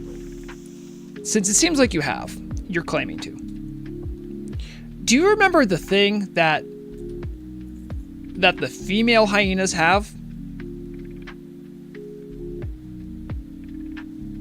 That seems a little counterintuitive. I could not believe that. Yeah, exactly. Oh, it gets crazier. They give birth through them. Yeah, they, for anyone who is interested scientifically in the living monsters on our planet, they're called hyenas. And their females have what is scientifically known as a pseudopenis. It means it is not, well, it is it's not used the regular way. It's used for asserting dominance and birth. Literal monsters. I'm just saying they feel like they don't belong on the planet. That's all I'm saying. They feel like, hey, like maybe aliens dropped them off and be like, do you think the humans are gonna figure it out? Like they did it with octopi and we kind of caught on. We're like, dude, come on. It has radial symmetry, has better eyesight than us. Like, dude, it doesn't belong on this planet. Hyenas, though, we're like, I don't know, they're kind of furry. But there ain't nothing that looks like a hyena. Ain't nothing that looks like it. And then you throw in that other fact I told you, and you're going like, well, that don't seem right at all. I'm over here going, I think they're aliens.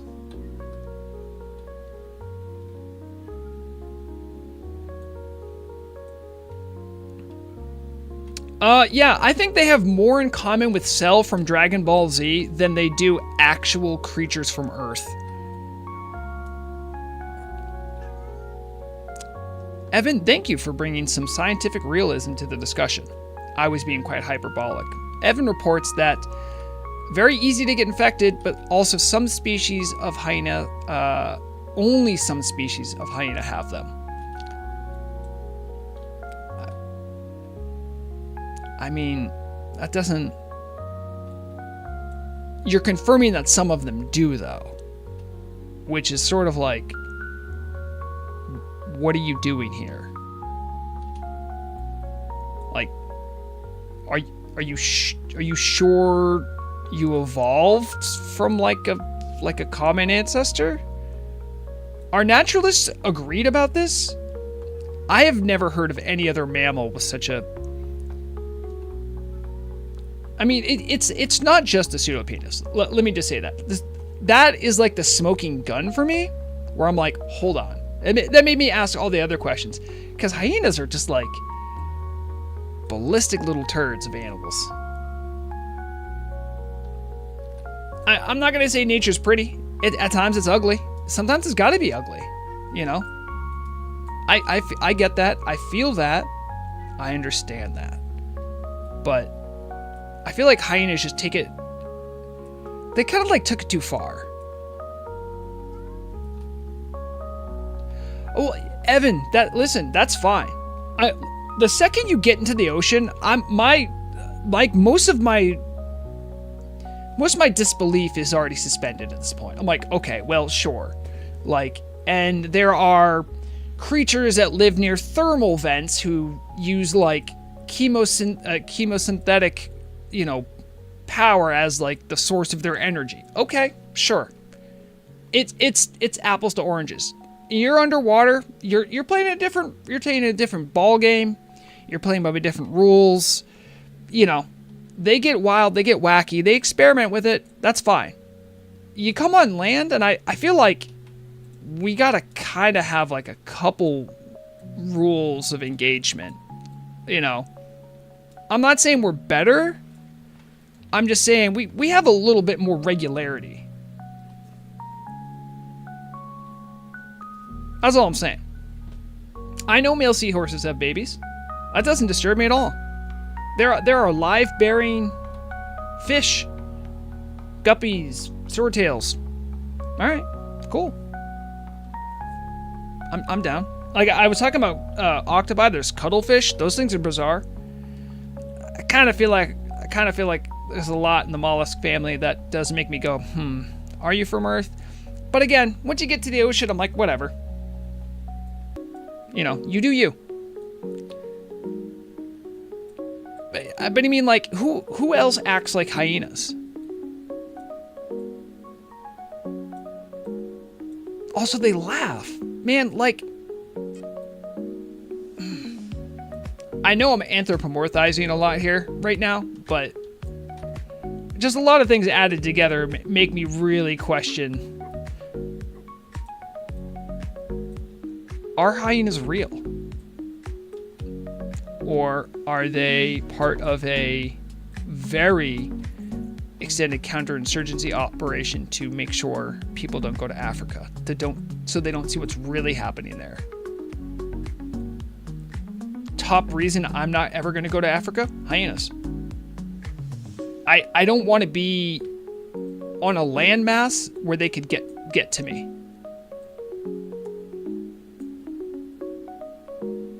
Is that paranoid? Maybe. I would rather a wolverine come and get me. All right. And listen, those things are berserk little creatures. But they're not going to laugh at me.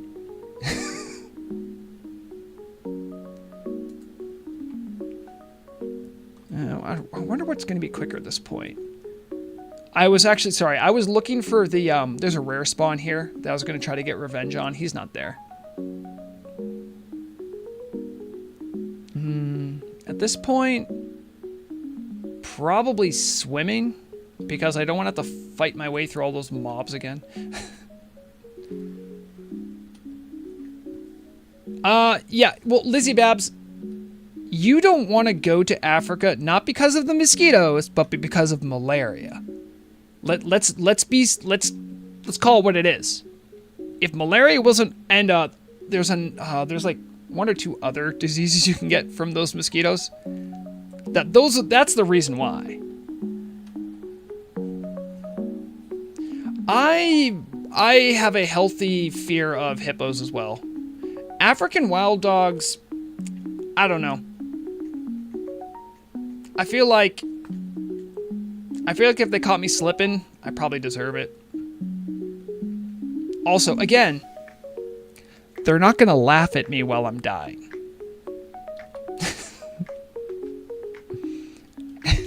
And I'm not gonna see the alpha female mounting the lead male of the pack to assert dominance while I'm slowly bleeding out.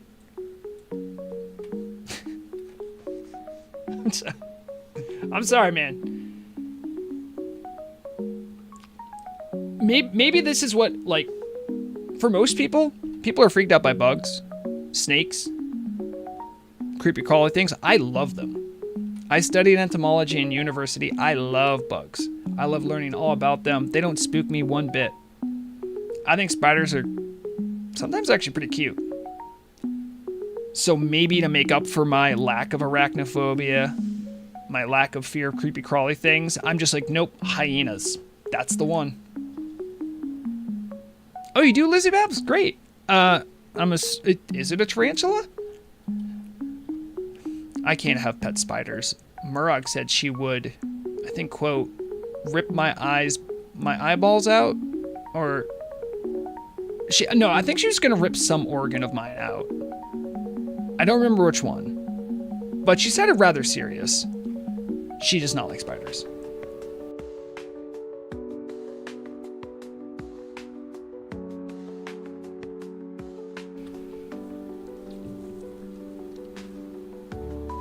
Yeah, some people may not know this, and I would love to spread information about insects. Insects are, most of arthropoda is having real problems lately. There's a whole host of things happening, but the insect population, like worldwide, is just going down. That's not good. There's this observation, as known as the windshield hypothesis or theory, I believe. Researchers, I believe in Spain, were, as entomologists do, trying to find ways of quantifying bug populations in areas. And one of them came up with an idea of remarking about how many bugs hit windshields on like a certain road at like a certain, part of the season, right? And I think they started recording like in the 70s, but what they've noted is that over the years doing this, running their vehicle through the same route, same time of year, gathering data, there have been less and less insects gathering on their windshield, and it hasn't been like a different windshield. It's not like they're driving a different speed. They've just literally have less insects. And there's a lot of other data to support this as well. The insects aren't hiding either. There's just less of them. And that's very concerning. Oh, okay. Yeah, that's not a tarantula.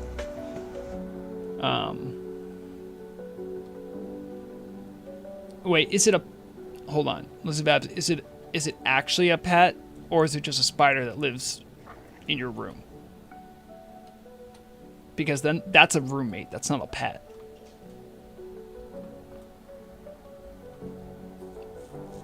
But yeah, if you're curious at all, you should look into that. It was something that I remember when I was learning about entomology. Like, news started coming out about that. All the entomologists were like, we don't know why. Which is crazy. Like, everyone could come up with like a theory, but no one could prove it. Insects are very complicated, and they account for a lot of the biodiversity we have in the world. So, what is going on with the music right now? Jeez. Hold on. Not all AI songs were tested before they made it to the playlist.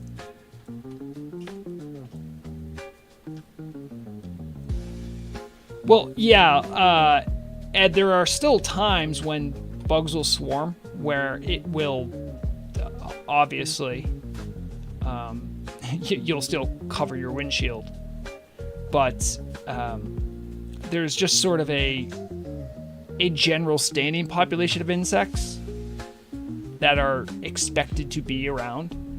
I think that's more the concern. I haven't looked into it in a long while, but one of the theories that I was very interested in was the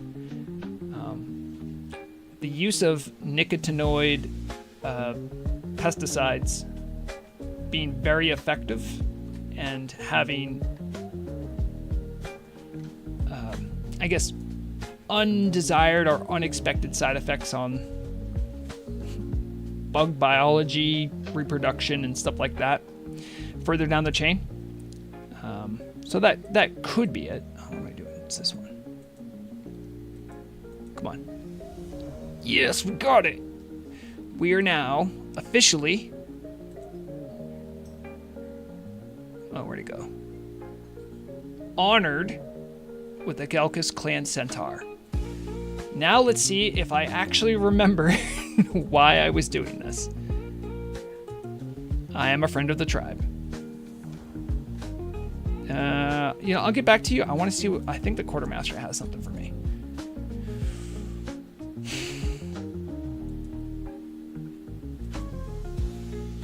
Are you...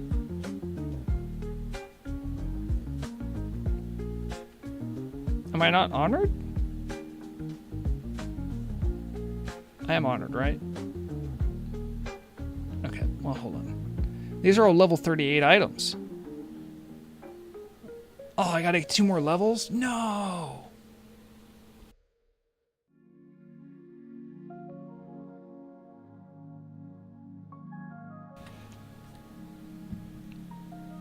Oh, this one's revered.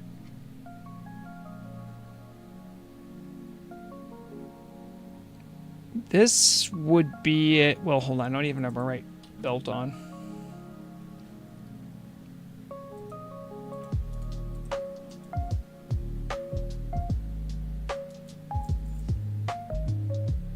Oh, wait. No, don't do that.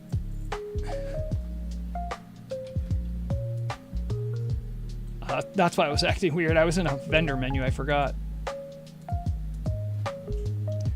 Okay, so... that compared to my current belt. My current belt.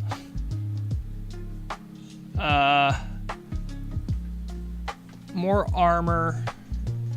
Gives me a critical strike chance, which that's nice. And it has strength. So that would be great. That's mail, can't use it. That's cloth. Could be useful for... Nah, not really. I don't really need the longbow. Does it look cool?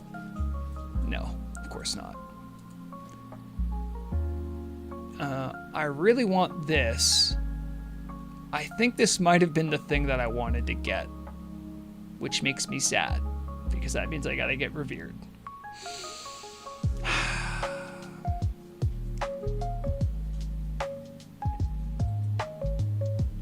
Anyway, here's the Exalted Enchant. Enchant Bracer to give plus 12 spell damage. That's pretty good. Oh, man. Yeah. I guess. Well, that's a... Ooh, hello. Well, hold on a second. 28 attack power ring? And the mace? I guess I'd be camping out in old Desolace for a while longer, boys and girls. Yeah, Urgel. This is Telebim. Okay, I'll take a look, Elizabeth. Hold on, I got a sneak peek of the.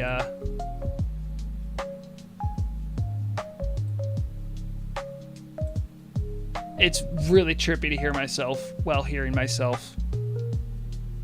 I see your spider friend. I think that's a roommate. That is not a pet. I will make sure not to show this to Murag. She'll flip.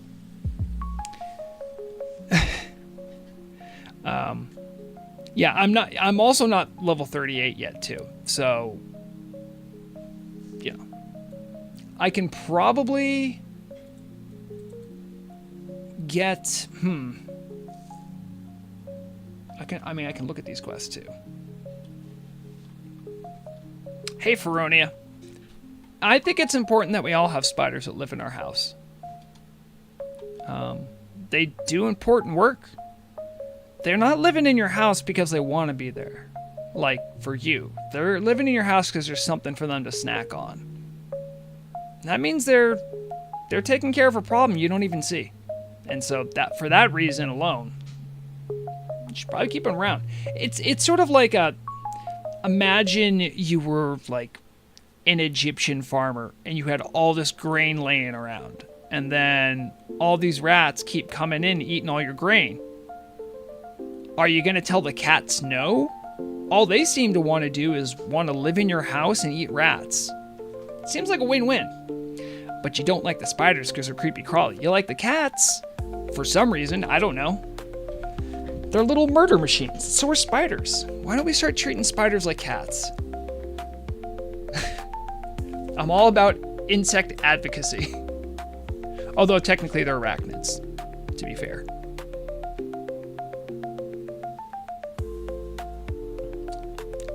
Lizzie Babs, that's great. You're feeding your spider some food.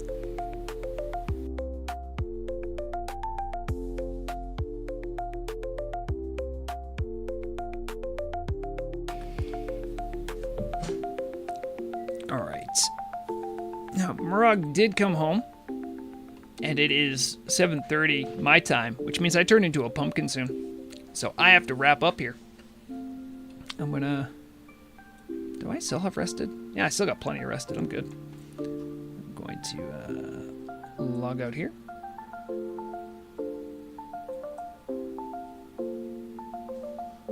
I forgot I had that up.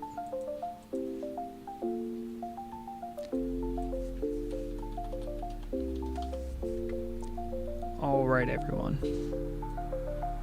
I hope you had a fun time on stream today. I might stream tomorrow. If I do, it'll probably be something that isn't Turtle WoW. Gasp, I know. But otherwise, fun stream. I had a good time chatting with you. It was good to play my Telebim character. Thank you for encouraging me to do it. I'm sure the Telebim community likes it too. Yeah, so maybe we'll see how I feel for tomorrow. If I'm up to streaming, we'll see. But I should still be streaming on Saturday.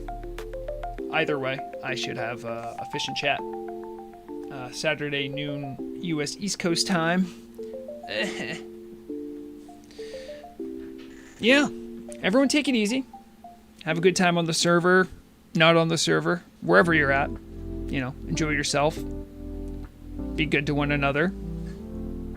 As I often remind people, while you're playing video games, don't lose sight of the fact that you're there to have fun. Make sure you're having fun. And as always, remember, the deadliest weapon is knowledge. Bye, guys.